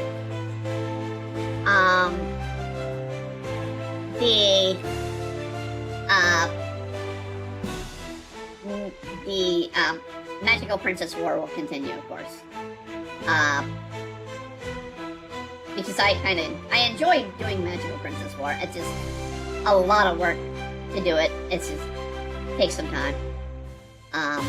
And we're just going to be getting to more and more characters from other series being introduced in that series. So it's gonna take some time for me to learn how to draw them. Especially if I've never drawn them before.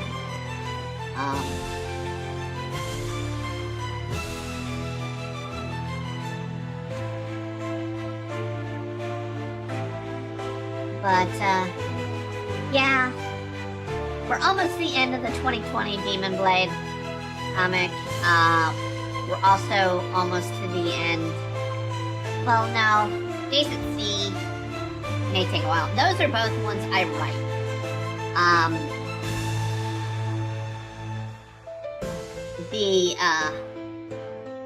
The bet I don't write. A lot of people don't understand. A lot of people that keep asking when the next bet is coming out. It's literally delayed till I get the writer to tell me.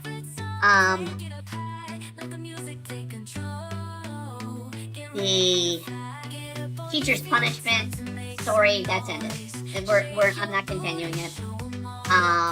The person that made the request years ago and stopped, I kind of continued it because it was something more original.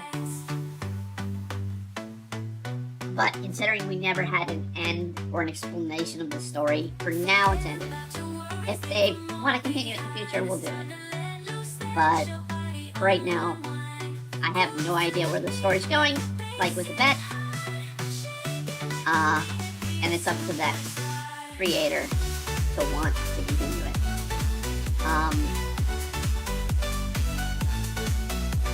And then the crystal ones, we've got those set up. I need to get through them. Because I know I'm going to be asked about it. And it's mainly because it's going to be, that is one that's coming out in the summer. The fairy tale stories. Those are currently at an end. So any fairy tale comics, they're at an end. The creator did not give me anything to go with on those. I'm not continuing them.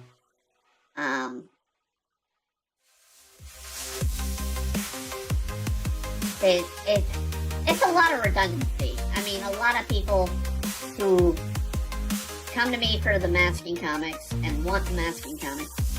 I don't like masking, and I don't want to keep doing those comics. If there's no plot for me to really like them, I'm not going to continue them. I don't like the bet, because I feel like it's continuous, non-ending plot that makes no sense to me.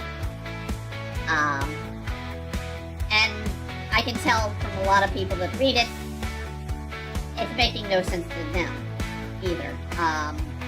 The creator that writes it and that wants me to do it, I have no idea what they want from it. I really don't. It's like, okay, you keep saying that it's not going this way, but it's clearly going this way. And you keep making Renamon this evil character.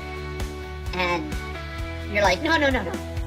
They'll forgive them, and they'll be easy and friendly, and it's like, how? How? Where? I don't see it. You're being very evil and dark in the story. And you keep saying, oh, no. The characters will forgive. They don't!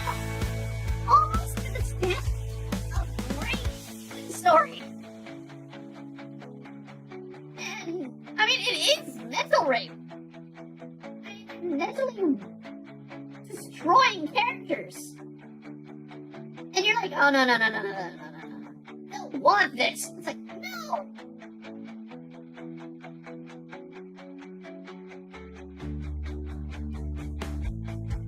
I'm like, jeez, let up on the characters. Let them have a chance to say no!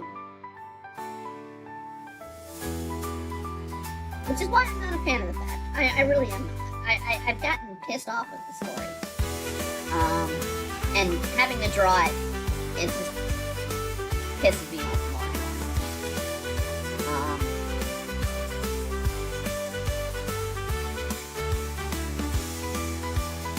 That's one of the ones that really has broken me, because people are like, oh, I'm going to see more of this, but we need to see what's going on. Like, dude, you realize everybody who posts a comment after it's up there is like, what the hell? What the hell's going on here with Grandma? And you just have to be like, oh.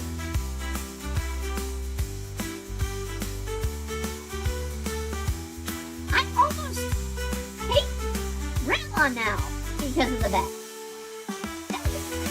Even Digimon characters I love. And because the characters written so evil, and the bat, it's like, ugh. Ugh.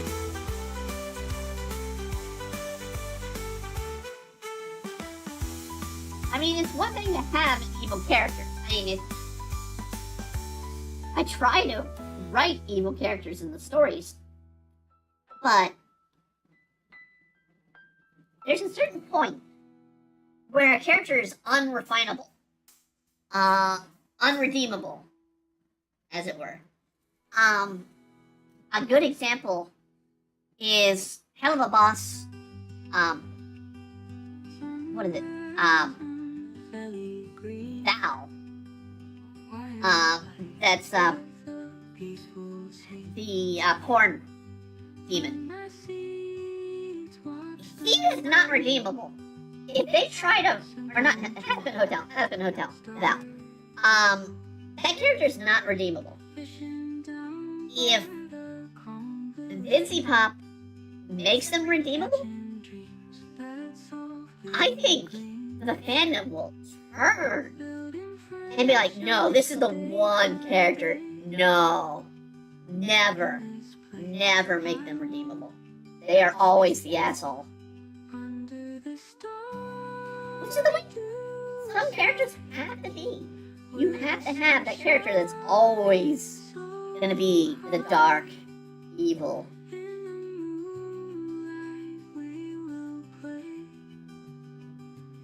And we got a redemption of Darth Vader. But we don't get a redemption of Sephiroth. Sephiroth is an irredeemable character. He goes too far. And it's fine for a villain, but you take a story where you take a character that's well beloved and you make them irredeemable. And it's kind of really hard as a creator to be like, oh no. You're supposed to love this character and what they're doing. It's like, no, this is evil.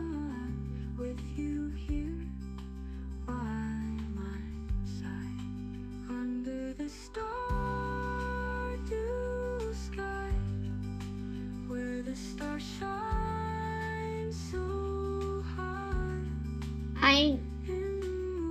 We'll go to Demon Slayer. The main villain of Demon Slayer should not be redeemed. I have not read the final chapters. I do know that a lot of characters die, particularly the Slayer lead, the Slayer core. Much of the Slayer core dies, but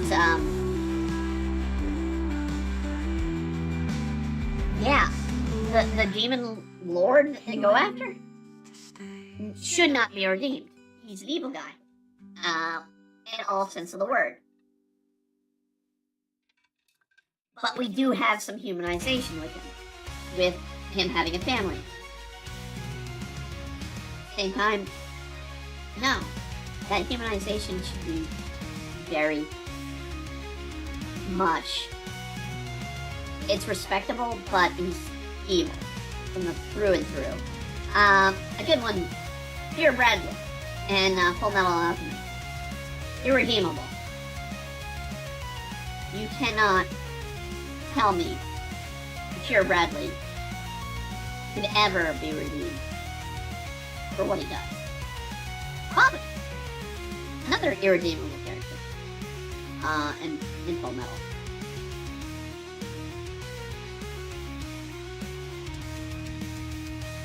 It has nothing to do with, the right circumstances.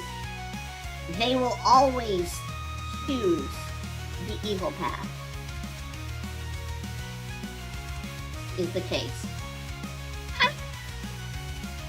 I'll use my own series, Demon Blade. Yoku. Very much in the story, I'm gonna give him human moments. He's irredeemable. He is irredeemable.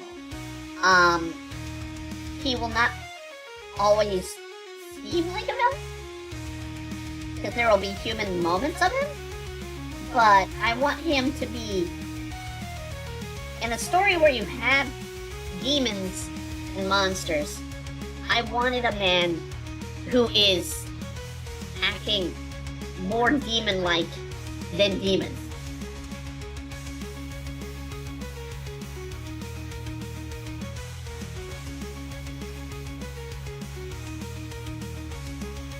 A monster of a man.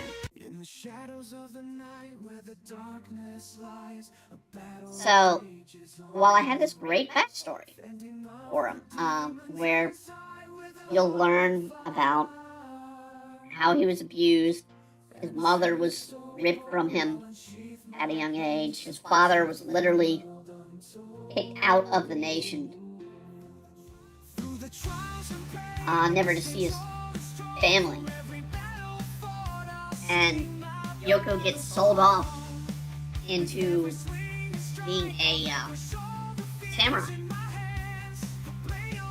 It's irredeemable that he will ever fight as a truly heroic character. But you will have sympathetic moments with him.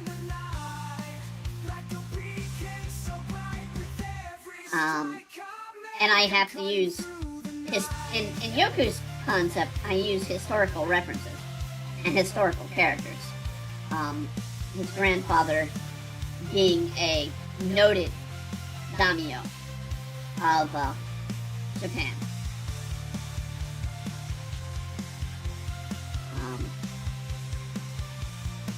I think I've even reviewed. I think I've even announced it. I think announced. Yoku is from the Date clan. He is a grandson of a Date member. Partially because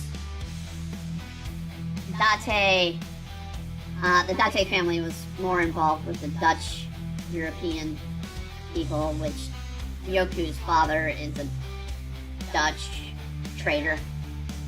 Not traitor, as in somebody who betrayed his men, but trader, as in he sold goods and whatnot. And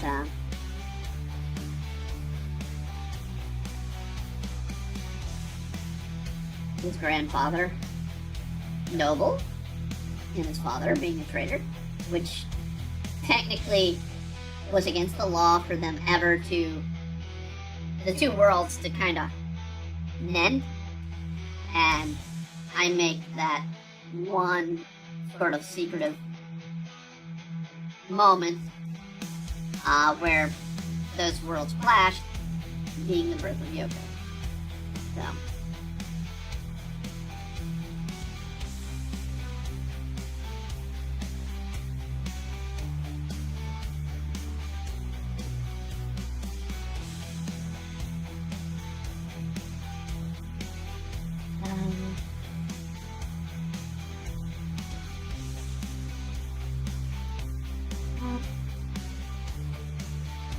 But yeah, I do feel kind of down about not doing as much art-wise.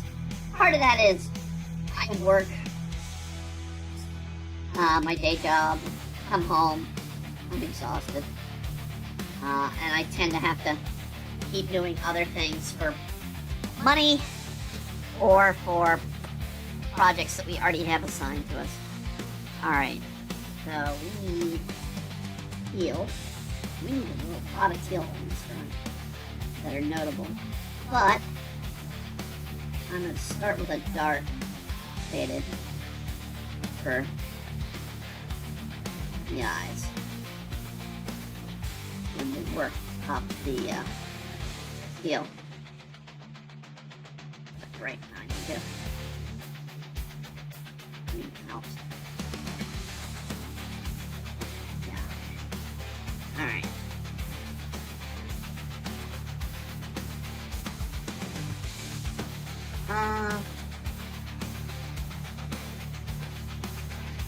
Also teal. Let me see Muichiro. Teal to light blue Muichiro. So we need to do some more teal. I'm gonna say like this. They have a much darker.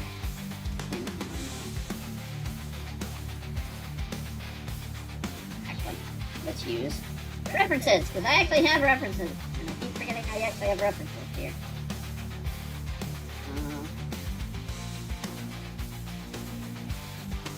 That's a lot lighter than I see in the other reference I'm using on the computer.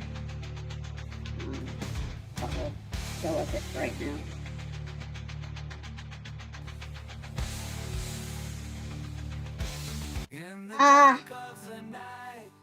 But yeah, I'm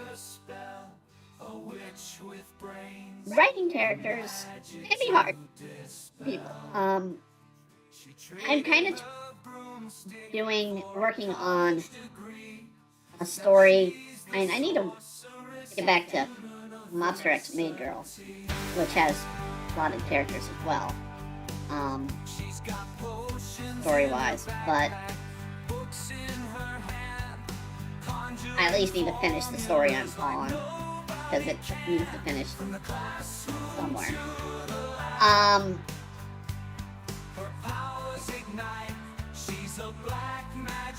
But I am currently working on a story called Shadow World of the Uninvited. I'm trying to write villains in that one. I am struggling a bit right now with the villains. One of the characters being sort of a minion of the greater evil power. This being a fantasy world with a little bit of modern technology, not being anime-esque, being more raw and heavy driven fantasy, meeting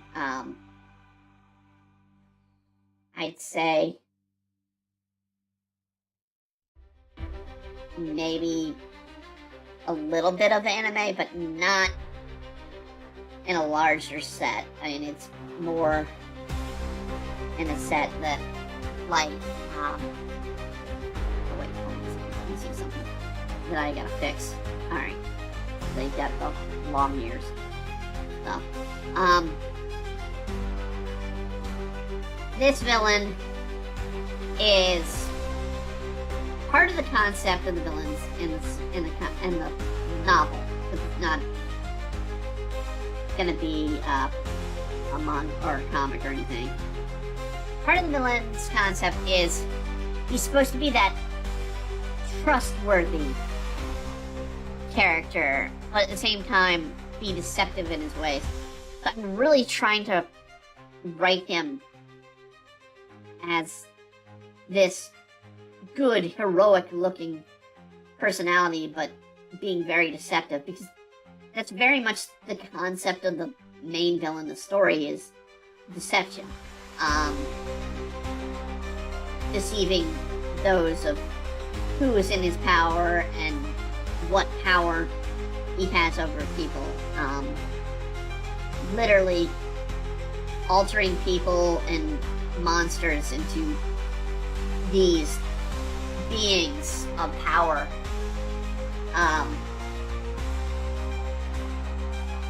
In a way that is very body horror, that I'm going for with the main villain.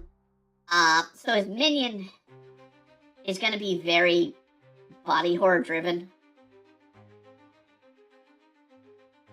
but comes off as this heroic paladin-esque character from the start.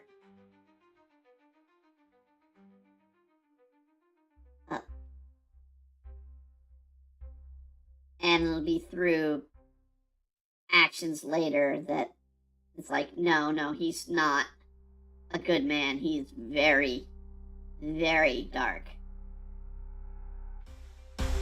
So I'm kind of struggling with that because I'm used to Yoku, who very much is open in Demon Blade on his intentions and his darker ways, even though he's very manipulative, personality-wise. He is open about being a villain. Even the main villain of Demon Blade is very open about their evil ways. Try and play more of that hidden concept of villainry is hard. It's hard.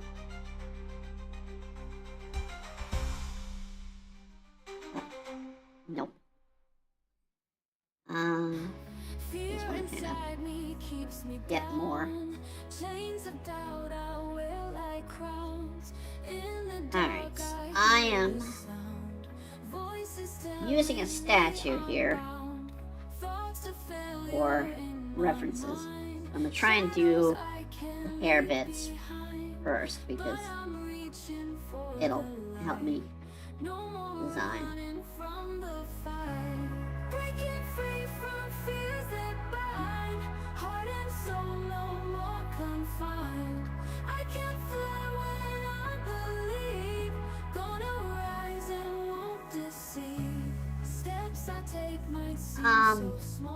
And I'm kind of written in the corner in Mobster X Mob Girl, with lust. I let the readers tell me which villain I choose for that current saga and so on. And I still want to have audience interactivity. And I know how I wanted lust to be, because I wanted to show the concept of lust doesn't have to be sexual or romantic. It can very well just be the lust for power, the lust that you seek greater things. And so that's very much the lust in Monster X Maid Girl.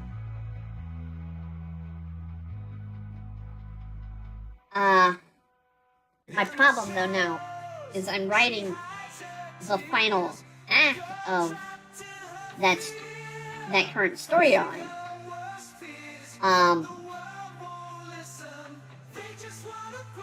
I need to know, what I've been struggling with is how the curse will be dissipated for one particular character in the story. And how it will continue to be a problem for another character. And how lust has a cure. And at the same time, I've made lust so irredeemable. Again, a very much irredeemable character. Because she basically just is willing to use and abuse. And I mean, that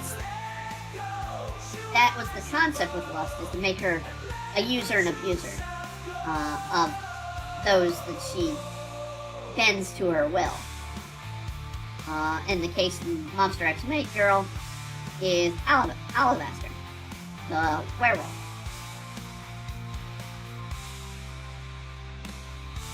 So, because she's such an abuser, especially of Alabaster, it's kind of hard to give Alabaster a way out of her manipulation and not kill him off. And it was voted upon fans not to kill Alabaster. He's not going to travel with the party, but he'll be an ongoing character for the party to interact with. So I'm kind of torn how to pursue with Alabaster. I really am.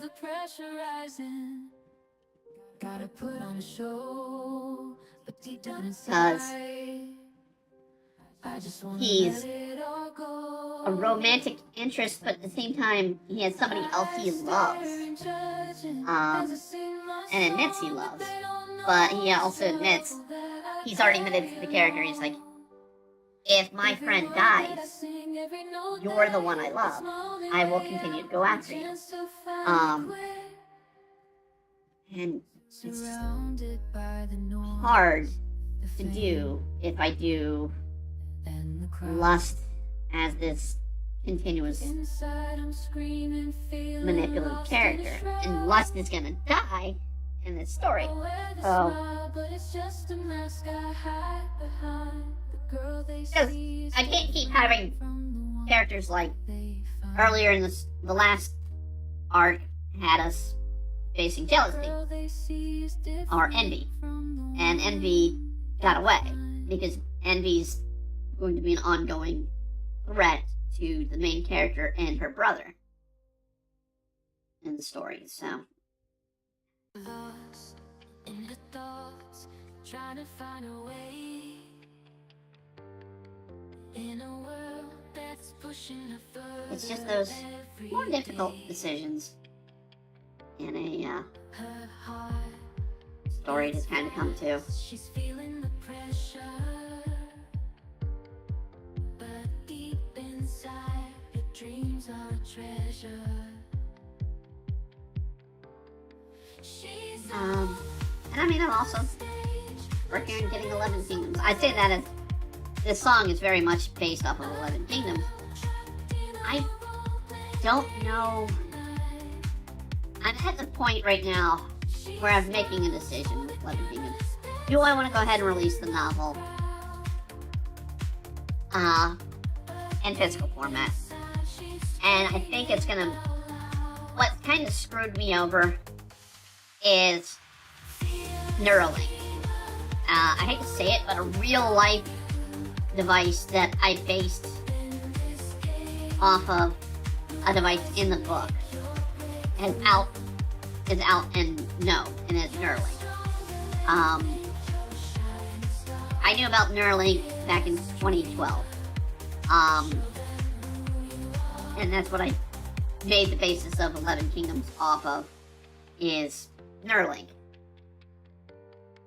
Now, I made it more dramatic, but I feel if I continue with the novel with it stating Neuralink, I make it sued. for a good reason. I mean, it'd be giving a negative look to a technology coming down the line. So I am a bit worried if I do Neuralink, as the technology that goes faulty in the story. If I release it in novel form, published novel form, that may be an issue.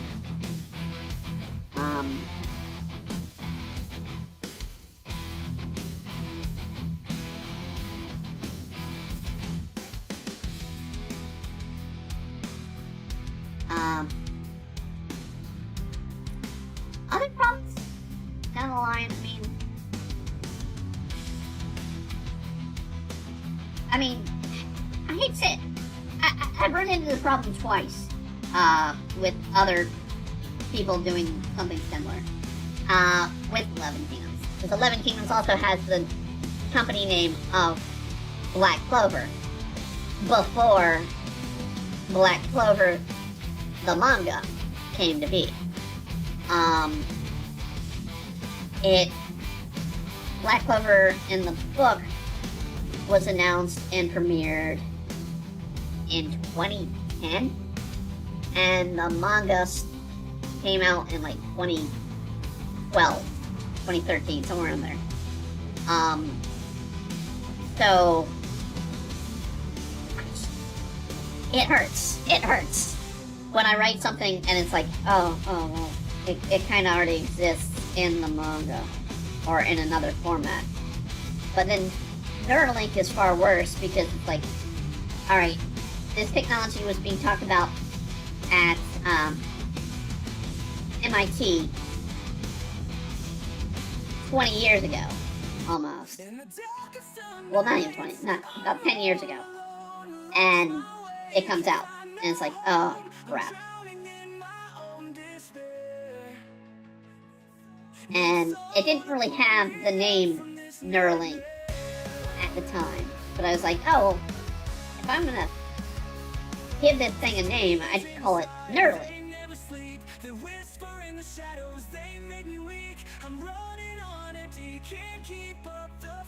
This is one of my favorite songs.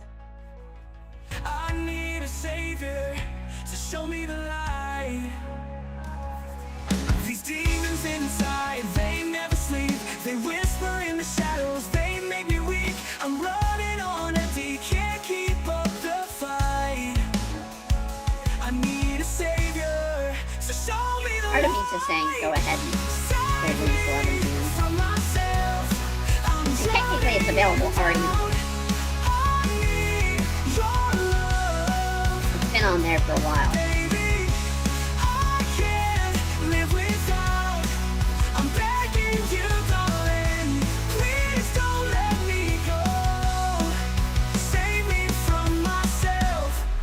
I'm losing control. In the silence of the night, I hear your voice telling me I have a choice to rise above the ashes, to break these chains, to find the strength within, to let go of the pain. I've been searching for something, a reason to stay, but all I found was darkness leading me astray. Now I'm reaching out, can you hear my call? I need you here with me to save me from this fall. Save me from myself. I'm drowning in doubt. I need your love, baby. I can't live without. I'm begging you, darling, please don't let me go. Save me from myself, 'cause I'm losing control. I've been searching for something, a reason to stay, but all I found was darkness leading me astray. Now I'm reaching out, can you hear my call? I need you here with me to save me from this fall. Save me from myself.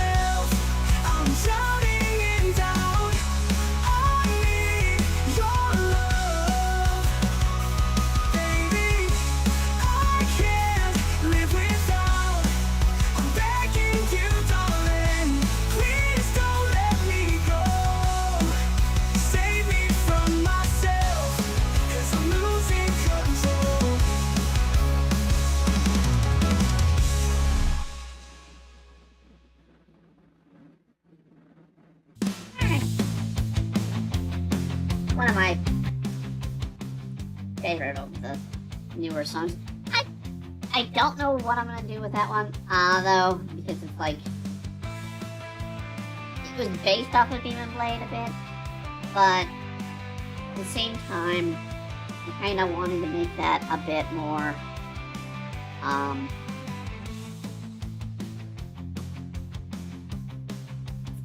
that's also a little bit based off 11 Kingdom. I don't know what I'm gonna do with 11 Kingdoms. I really don't.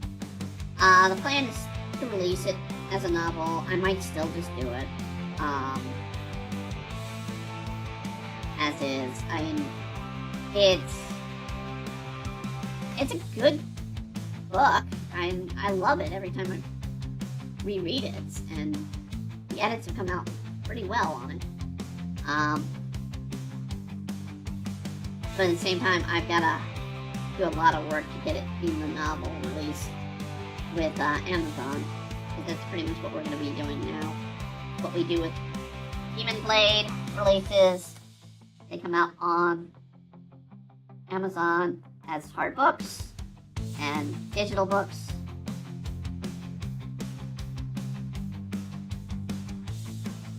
And we've been doing that pretty much since Amazon let us do it. I asked them years ago, and our relationship hasn't changed. I was one of the first comic artists on Amazon that was original content, not re-releases of print. And we stay to this day doing it.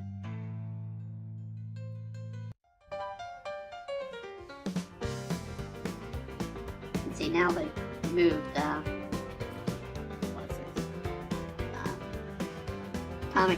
Comixology there, after Comixology said we couldn't do it on the, or be on their platform. So fine, I'll go over here to Amazon, or publish myself.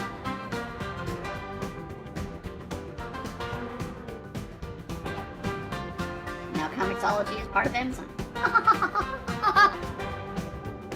Let's do the gray over here. Well,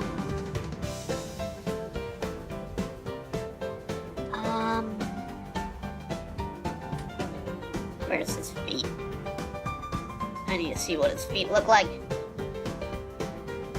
Alright, so the gray is going to be in the sandal. Typically, here's something to note. When you design a character, and this is a good example, Sephiroth's a little bit of a harder example, but Muichiro's good in this situation.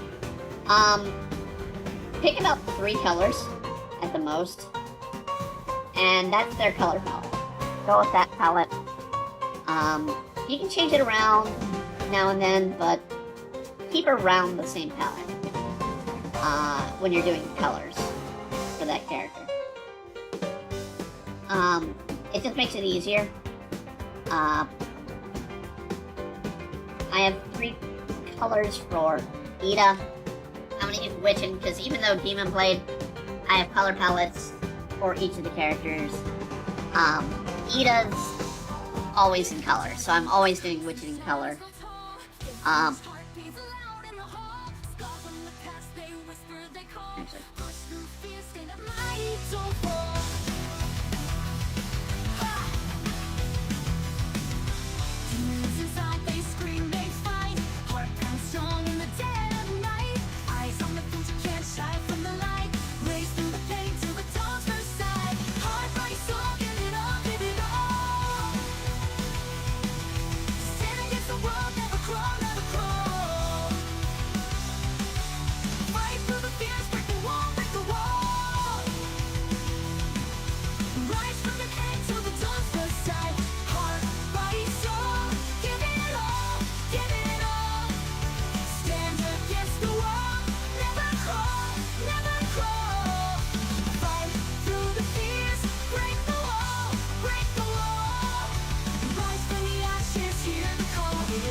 retreat, no reside.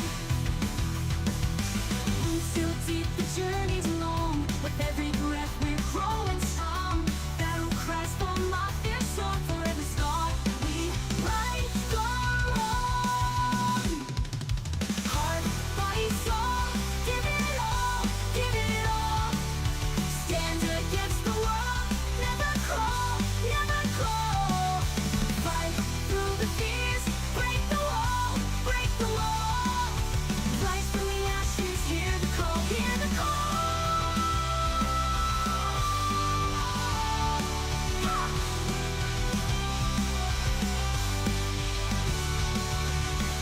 Still deep, the journey's long. With every breath we're growing strong.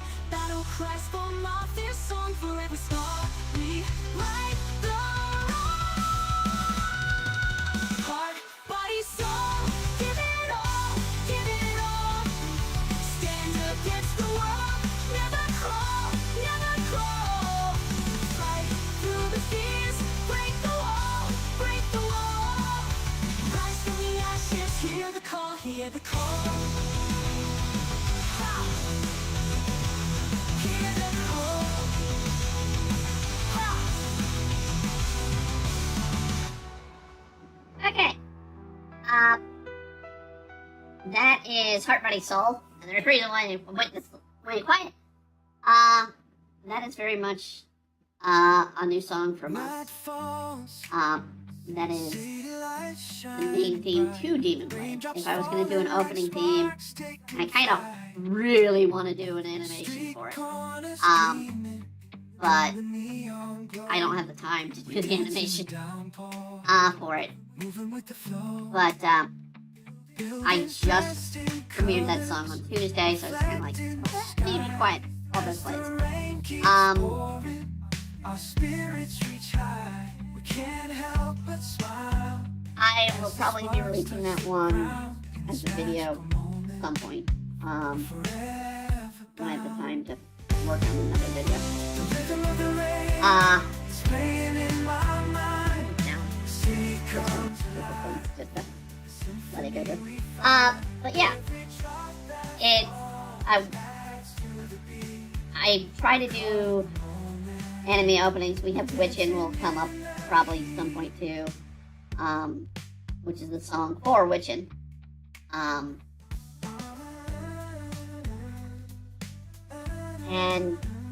yeah, I just liked how that one came out. It really did. I really did like it.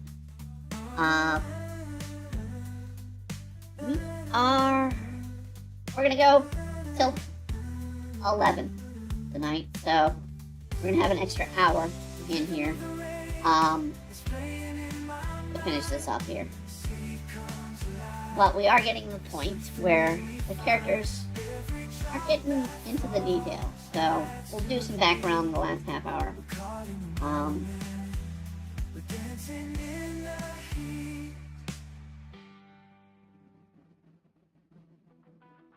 I find it interesting that I'm looking at Muichiro's blade.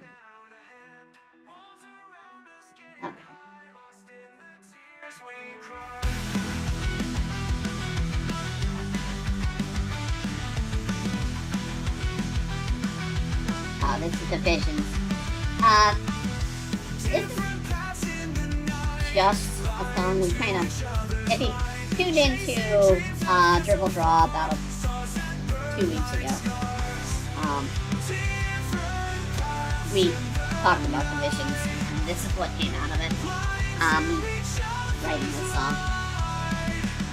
Chasing dreams that feel so far, stars that burn like scars.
If we could only see beyond the lines we bleed, hold on to unity. If I don't need, if we don't care, if we don't care.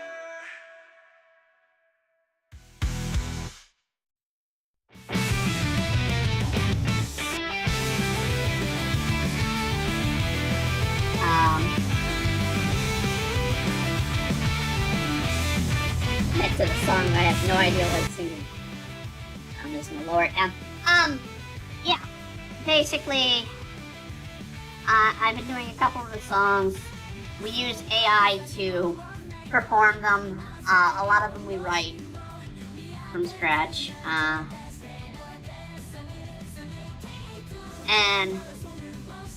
I mean, sometimes we just let the AI go, which this was telling the AI I want an anime opening. Spung and Jeff, just music, sort of like musical, all musical, instrumental anime opening. I think I did a reference to Japanese, so it's saying something, but it doesn't give me lyrics because there was no lyrics asked for. It was supposed to be instrumental. I got a chorus in Japanese that I have no clue what it's saying, and I can't even look it up. I need somebody to listen to the lyrics and actually translate it. What's being said, and chances are it's just complete utter nonsense. We do have a version of the Demon Blade song, though, done in Japanese, translated. And we played that on Tuesday, during Dribble Draw. Dribble Draw is us just doing comic pages, and seeing where things go. Also a good chance for us to premiere some of these music. For those who haven't been catching up.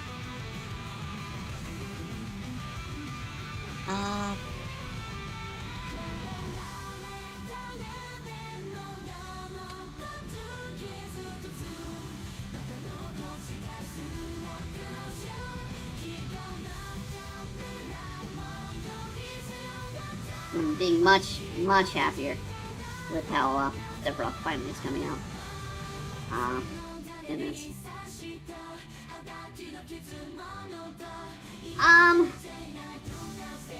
Maybe I should do one for Magical Princess 4.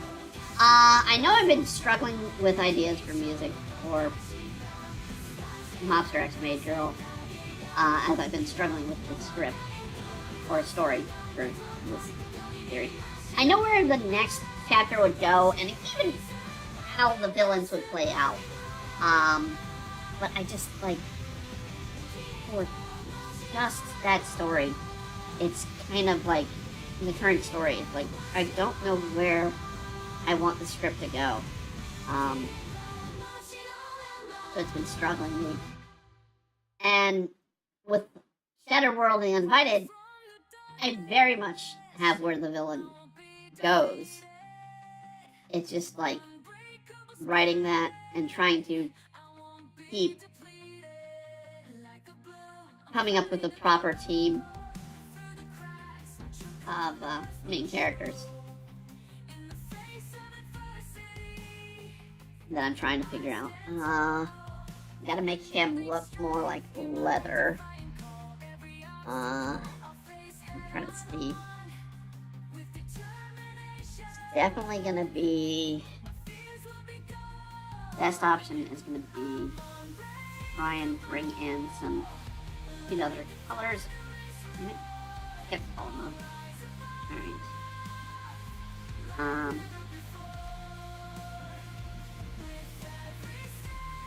I don't even remember what the song is.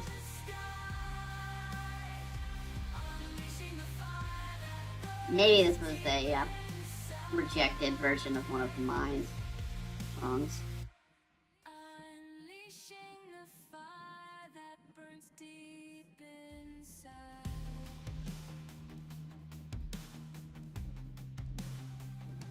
I know it's not the one we've already premiered. Well, we premiered both. But the one we have already on YouTube or not.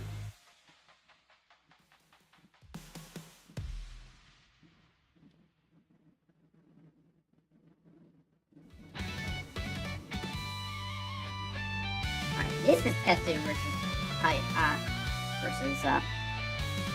Yoku. I love the instrumentals on this one.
Yeah, after I do this.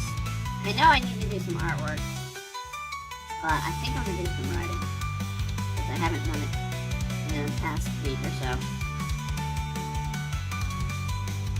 I'll try and work on that Lobster X Maid Girl story.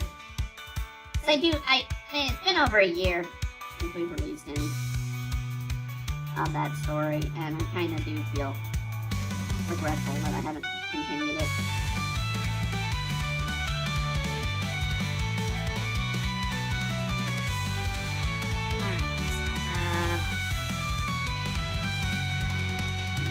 White on the leather, and yeah, I think the crayon will be the best option here. Give it this kind of leather white here. Oh, I missed the spot with the black.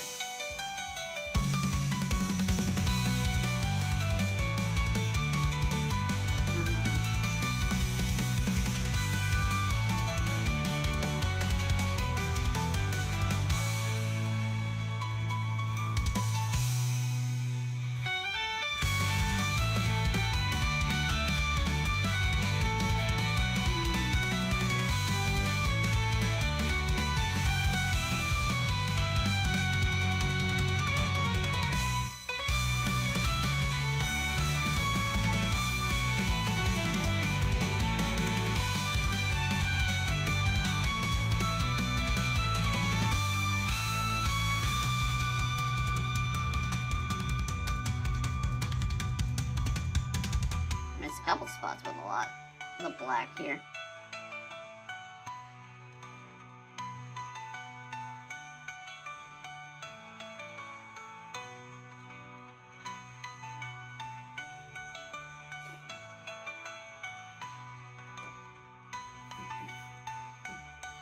Okay. I need to do his sword hilts. And I need to do, which is just gold, it looks like.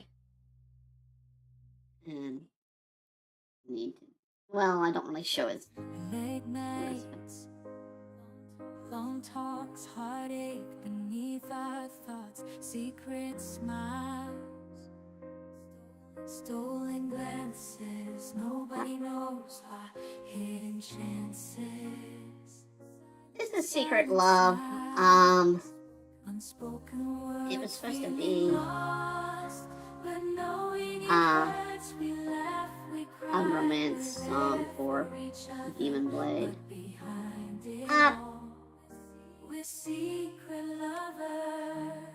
I got a better one out of Guardian Angel. It's still a good one though.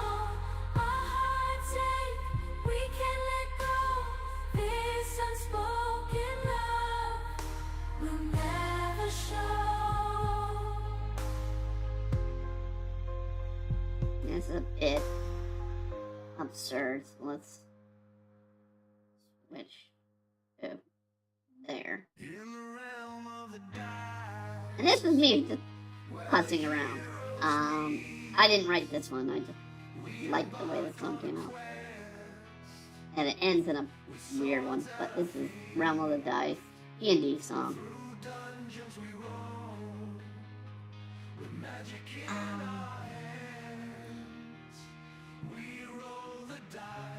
I still gotta do Muichiro's eyes too.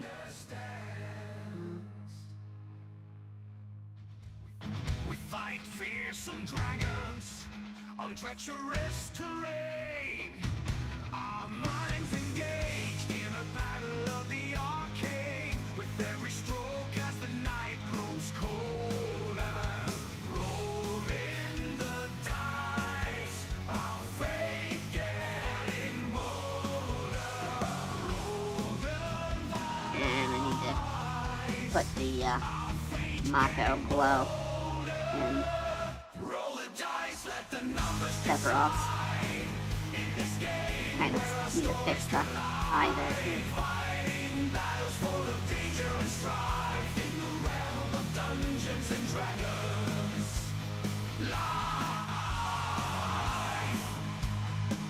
Much as I enjoy this song, that last line, I don't understand it. I really don't understand why the AI said I put life at the end.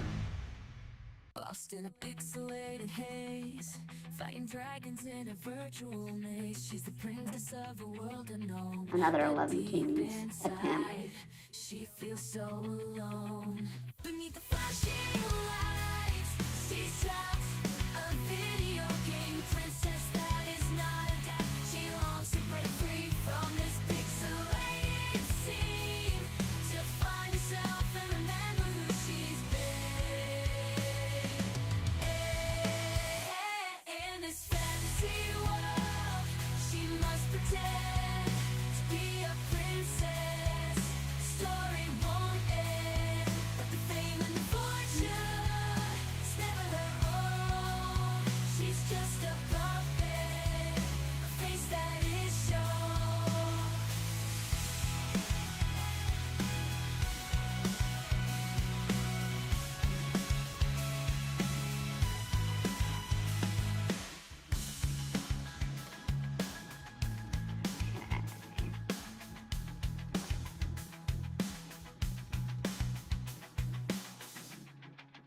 I'll let the shadow there.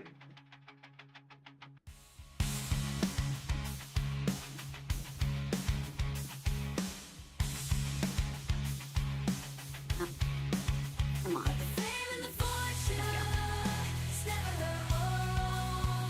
She's just a puppet, a face that is shown.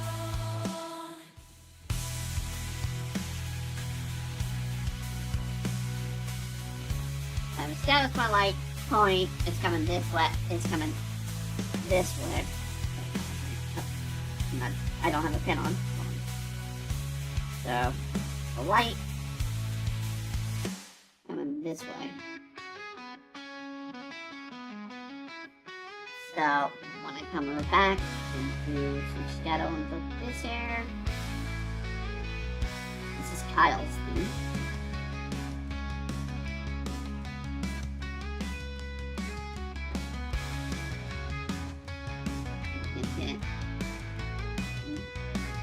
Shadow point.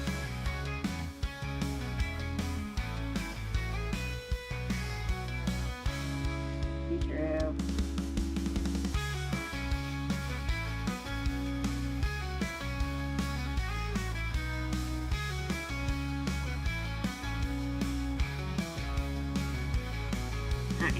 we gotta work on the background at this point.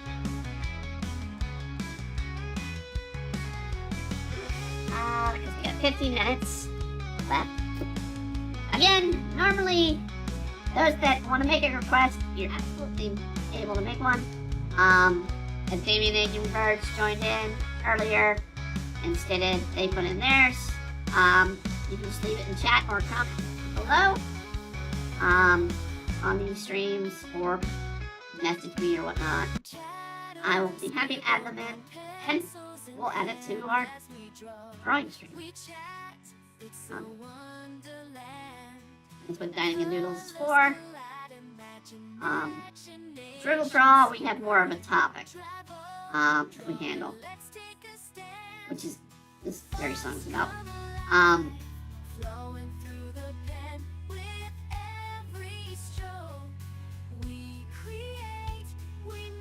This one is going to be a very easy to do background because I knew what the subject's going to be,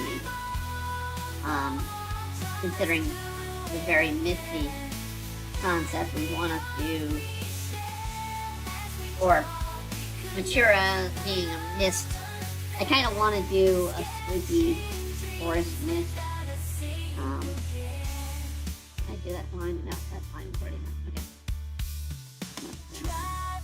Here or layer below. We also need to do Sephiroth sword, but to do a misty forest, I actually am going to start with teal again. But we're going to go like a dark teal.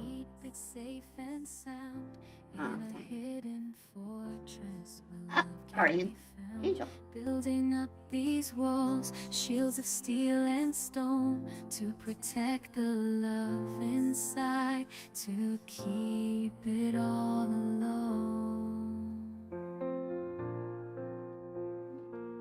Silent tears will fall when I'm thinking of you. Whispers in the dark, saying this love is true. But the world's so cruel, it tears us apart. I'll be your guardian angel, protecting your heart. I'll hide away, keep the demons at bay, wrap you in my arms, keep you safe from the fray. I'll be your shield, your fortress, and your guide, guarding your heart, forever by your side.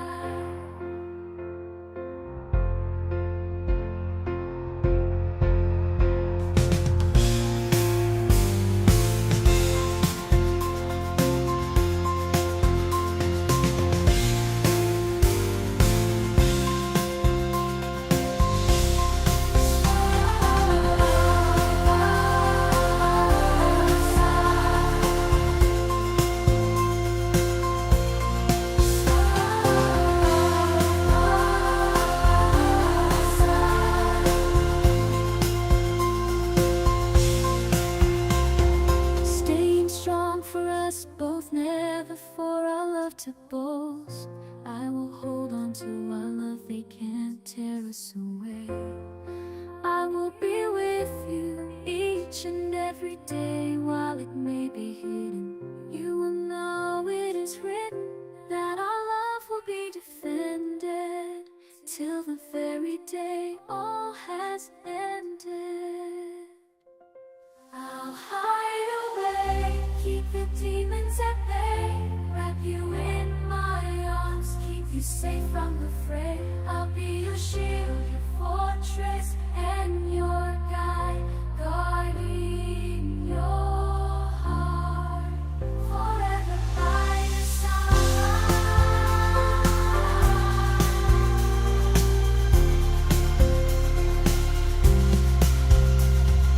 While it may be hidden, you will know it is written that our love will be defended till the very day all has ended. Alright, Guardian Angel. Technically, Tetsu's love song to Kyle. It's already on our YouTube channel.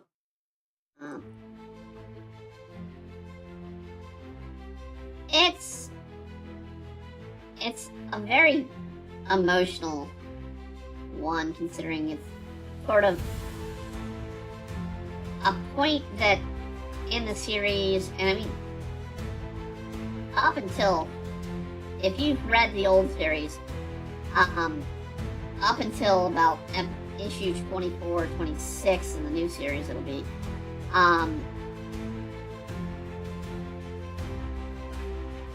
Tetsu's very reluctant to out and out stay, but it's very unknown, or it's very known to people that they love each other, and it's been a love for a while.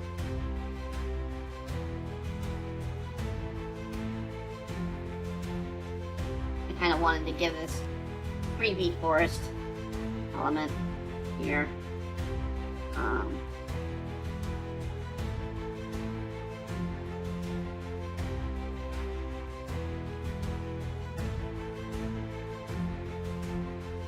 With the light being more over to our Muichiro.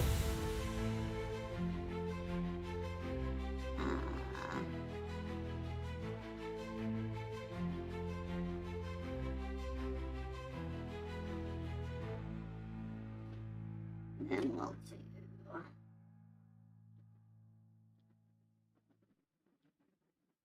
In a world of circuits and sparks, she wakes up. The android with a heart that's built to love. She's programmed wow, for brush. adventure. A digital explorer, drawing comics, watching anime. She's always on the move. That is a cloud brush, but I don't think that's going to be appropriate. No, that's more stylistic cloud brush.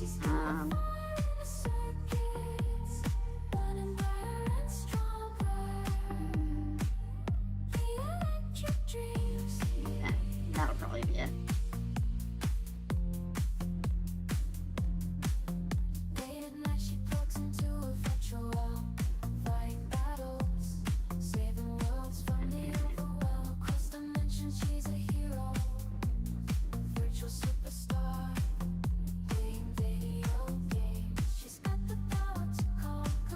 Literally waiting for it to load. That's the problem with the cloud brush. Takes some time.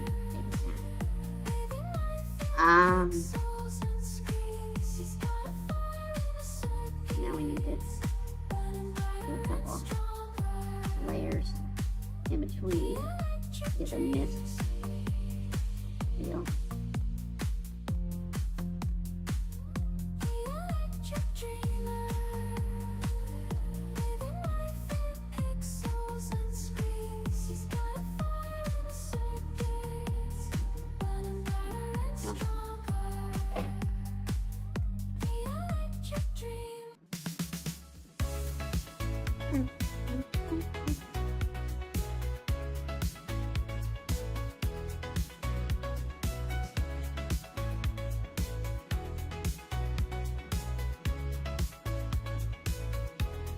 And maybe I'll do a little foreground.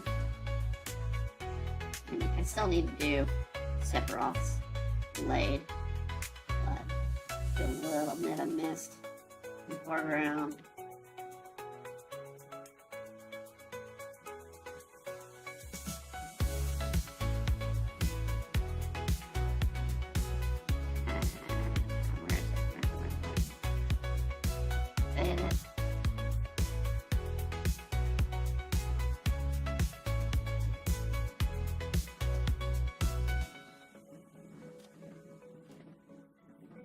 And to add a little bit of color slash red, let's put a little bit of an opposing color, which is the orange, in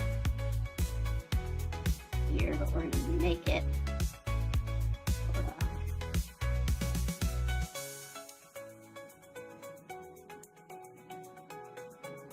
sort of faded brownish orange into the light.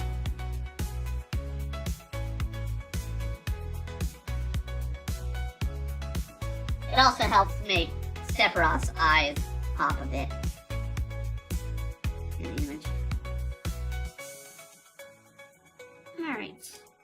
Once that's done, we can use Sephiroth's sword and the image be done. This is just me having fun.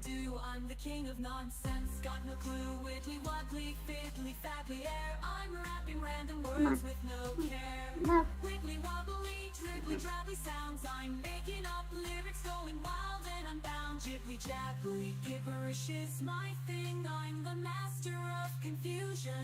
Listen to me sing.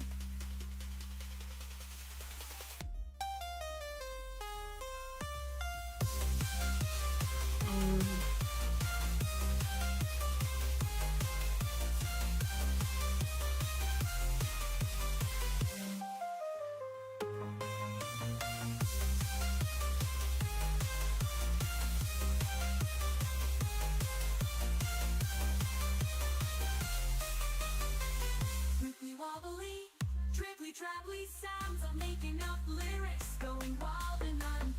Jibbly jabbly, gibberish is my thing. I'm the master of confusion. Listen to me sing.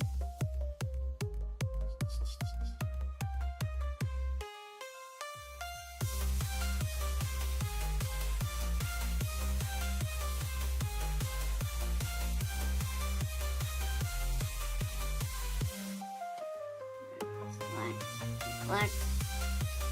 Let's do one. Just sort of light on, or light edge for Muichiro's.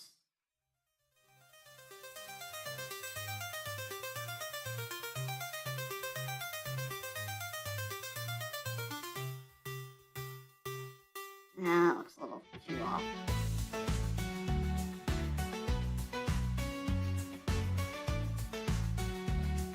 There. And then we'll continue it.